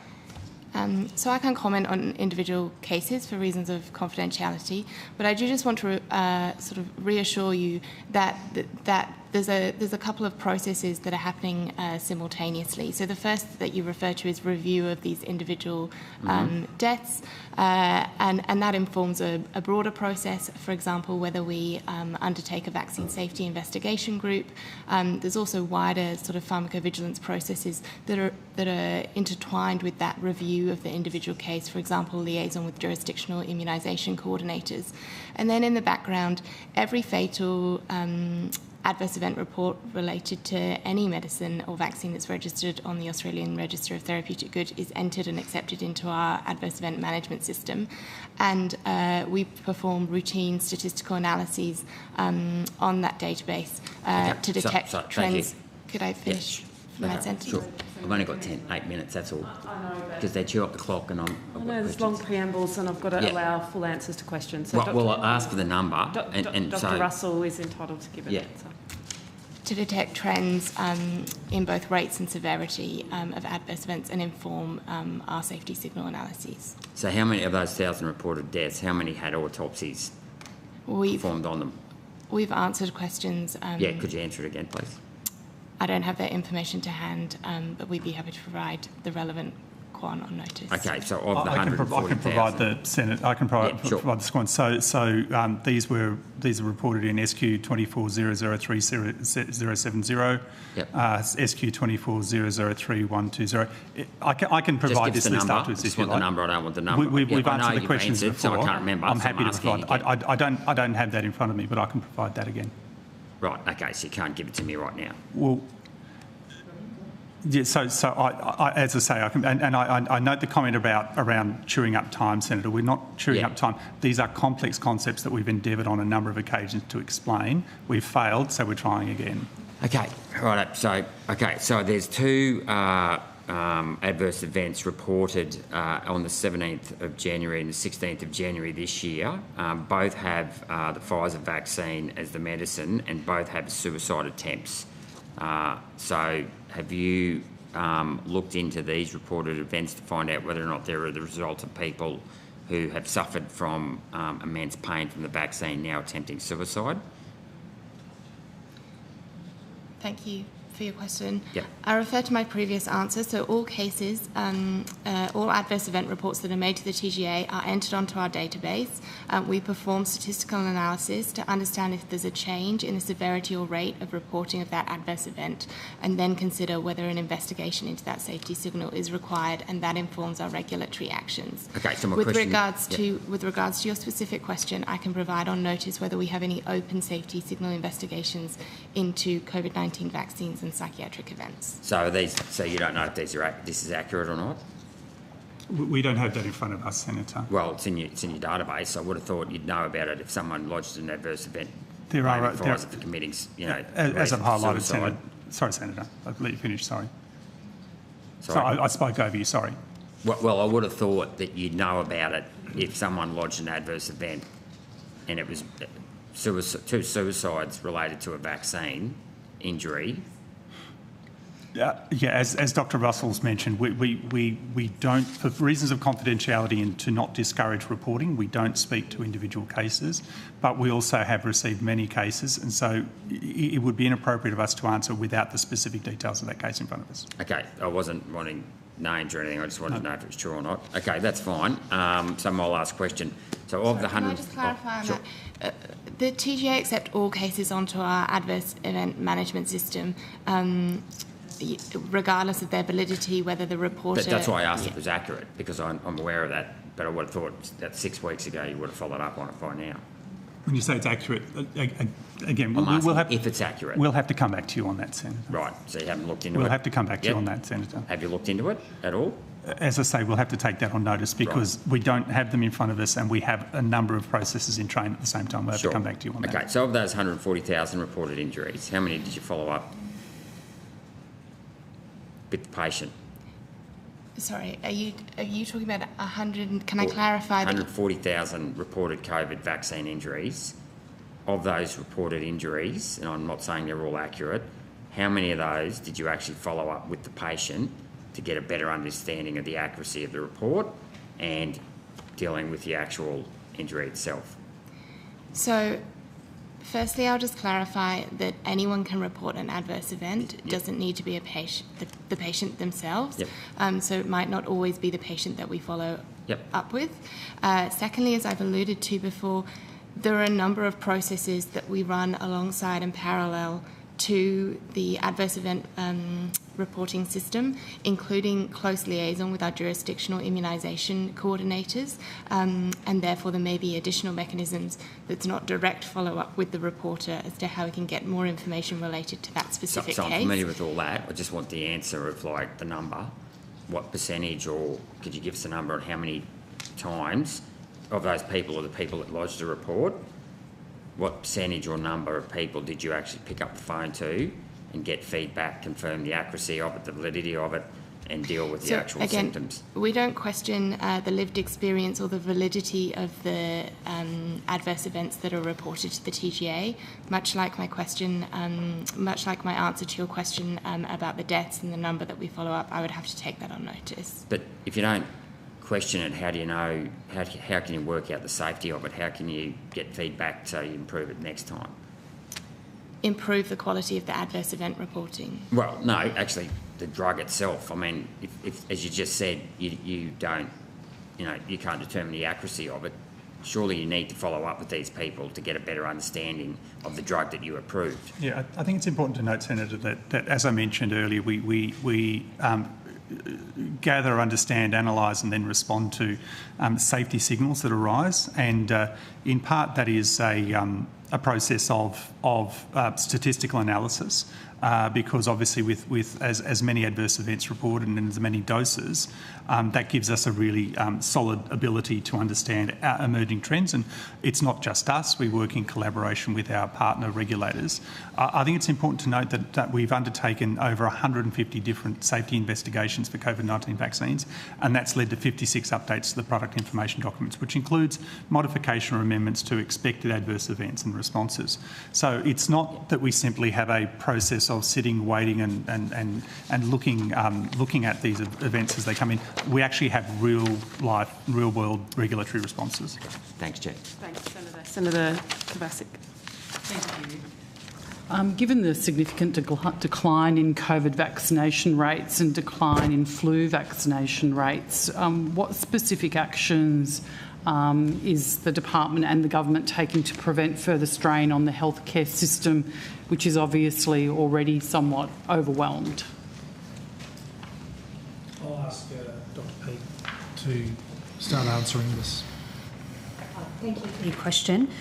Yes, there has been declining vaccination rates right across the population and right across the different vaccinations that are available through the National Immunisation Program and also through the COVID-19 vaccine program. What we do find through the research is that acceptance of vaccines is a very live issue, and that really comes down to people losing trust with vaccines, often through misinformation out there. Also too, because of vaccine fatigue, people find it difficult to find the time to get a vaccine, and also with some of the vaccine schedules, especially for COVID and flu, they're required to go back repeatedly every year or sometimes twice a year to get a booster dose. So what the government's doing, we do communication campaigns for both COVID and flu. We do those annually to really try and stem the tide about those thoughts about vaccines. We also enable vaccines to be available free of charge as well. And for COVID and flu, they can be administered by both GPs and pharmacists. Lovely, thank you. What steps is the government taking to address the rising burden of COVID and respiratory diseases on our health system, and how is it ensuring that the public health response is adequate given the declining vaccination rates? Look, I think the biggest step that we are taking is trying to promote uptake of vaccines. We're doing, as I said before, through communications, and also just making sure that people have access to the vaccines as well. We also work quite closely with the states and territories. We do have an essential vaccine schedule agreement with the states and territories, which we work with the states and territories to make sure that they're doing all that they can to promote uptake, and they are provided with incentive payments as well if they reach certain vaccination targets. Lovely. Thank you. Thank you, Senator Kivasic. Senator Roberts.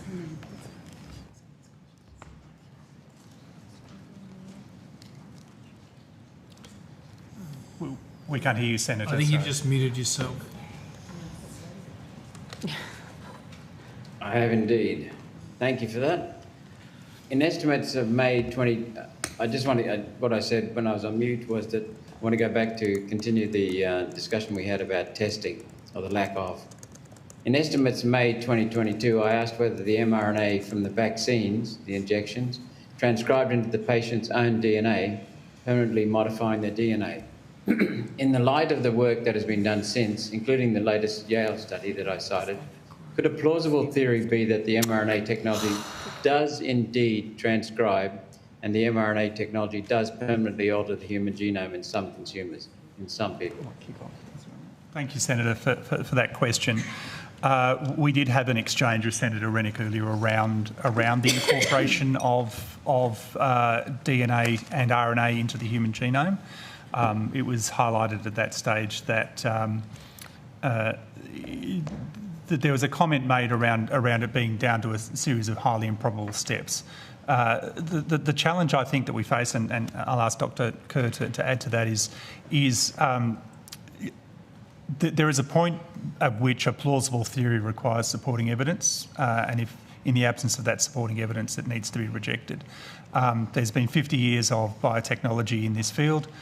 There's been many billions of doses of these vaccines administered, and other vaccines of similar technology, and there's been no evidence of such incorporation. So the plausible theory, there are some mechanisms that you could arguably say lead to that in very unusual circumstances. There is no evidence and no real-world data to support that, Dr. Kerr. Thank you. Dr. Lisa Kerr, Assistant Secretary, Medical Devices and Product Quality Division. I'll just add to Professor Lawler's statement that there's a very rigorous regulatory framework that operates globally to ensure that any residual DNA in biotechnology products or the mRNA vaccines is adequately controlled and the risks are adequately managed. Minister? Yes. Will you review the legal position of the TGA, specifically the issue of their committing malfeasance in office due to their willful ignorance of harms from the pharmaceutical industry products they promote? Senator, I reject outright your question in this regard, and I have, and I'm sure the government does, have great faith in the TGA. Thank you. I just want to move on to a major anti-hydroxychloroquine study published in Biomedicine and Pharmacotherapy under Dr. Danielle Townsend has been retracted after its data set was exposed as unreliable, bordering on outright fraudulent. The paper titled Hydroxychloroquine or Chloroquine with or without a macrolide for treatment of COVID-19, a multinational registry analysis, found that treating hospital patients with HCQ, hydroxychloroquine, resulted in an increased mortality rate and led to health authorities banning hydroxychloroquine as a treatment for COVID. This was the reverse outcome many practitioners were experiencing prescribing hydroxychloroquine for COVID.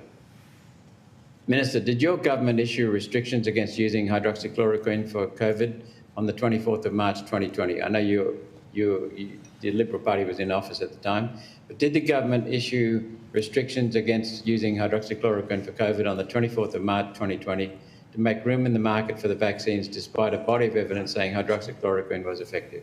Senator, I'll refer to the officials. So, Senator, thank you for the question. I was not in this role at that time. I had a different role in a different place. My understanding, though, is that the decision on hydroxychloroquine was based on an internationally agreed position, a position that was supported by global regulators, that there was a lack of efficacy in this, and similarly concerns that individuals seeking to use the treatment might potentially perturb them and deter them from validated effective treatments. I'm certainly not aware that there was any underlying motivation to benefit any other treatment on commercial basis. So, internationally agreed position. Regulators, in terms of our established relationship with regulators, it's my understanding that it was a fairly agreed position that hydroxychloroquine was not an effective treatment for COVID. So now it's a fairly agreed position. So it didn't rely on the science, just fairly agreed. Senator, were there any studies done, any basis for this, in fact, in data? Senator, Professor Robin Langham here. The situation, so that it absolutely was an evaluation of the science and the concerns for public safety that led to changes in the restriction of prescribing of hydroxychloroquine. There was no supportive evidence for its efficacy, and as there was a concern that people were, and absolutely were, moving towards taking hydroxychloroquine in the false belief that it was going to help them with COVID, there were fewer people that were being vaccinated and also a greater risk of a poor outcome. That restriction was removed on the 1st of February this year. I would also highlight, Senator, if I may, that we have answered this question around hydroxychloroquine before as well in SQ 22000147 and also SQ 21000687. Okay, let's move on. In Senate estimates, May 2021, Professor Skerritt, your predecessor, the former head of the TGA, said of the COVID vaccine injection technology, quote, "So the idea is to introduce a sufficient spike protein to activate the immune system so that it mimics a COVID infection, so that people's B cells and T cells can start to mount an immune response to protect the person from catching COVID. And it's the messenger RNA that's translated into protein, which is a spike protein. Messenger RNAs are inherently unstable. In fact, that's why the Pfizer and Moderna injections require this little lipid coat, this little lipid nanoparticle," he said. "And the lipids are hydrolyzed, destroyed by the body fairly rapidly." End of quote. Is this still an accurate statement of the technology behind COVID mRNA vaccines?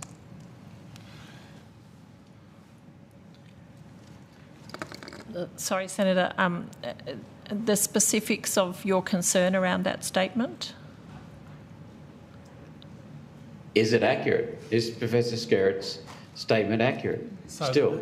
Yeah, so Senator, the process of immunogenicity, as described by Professor Skerritt, absolutely. There's the central dogma that mRNA is translated to protein. It's the mechanism by which proteins are created.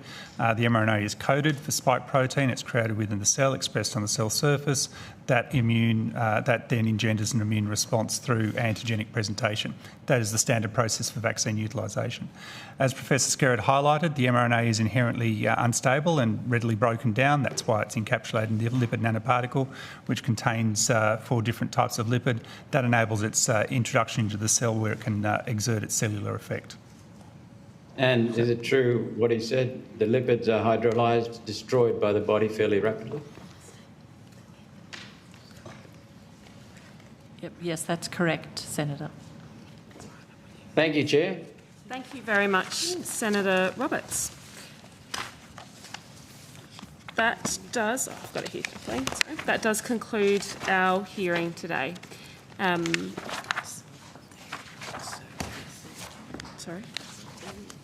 One moment, sorry.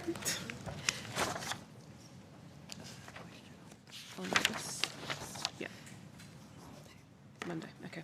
I remind senators that the committee has agreed that any written questions or notice should be lodged with the Secretariat by Thursday, the 6th of March 2022 2025, and that answers to questions or notice are due by Monday, the 24th of March 2025. I want to thank our witnesses who appeared, Hansard Broadcasting and the Secretariat for their assistance, and to the officials at the table, thank you for your participation in our hearing today. We very much appreciate as a committee the expertise that you bring to your work and to your evidence before us, so thank you. The committee stands adjourned.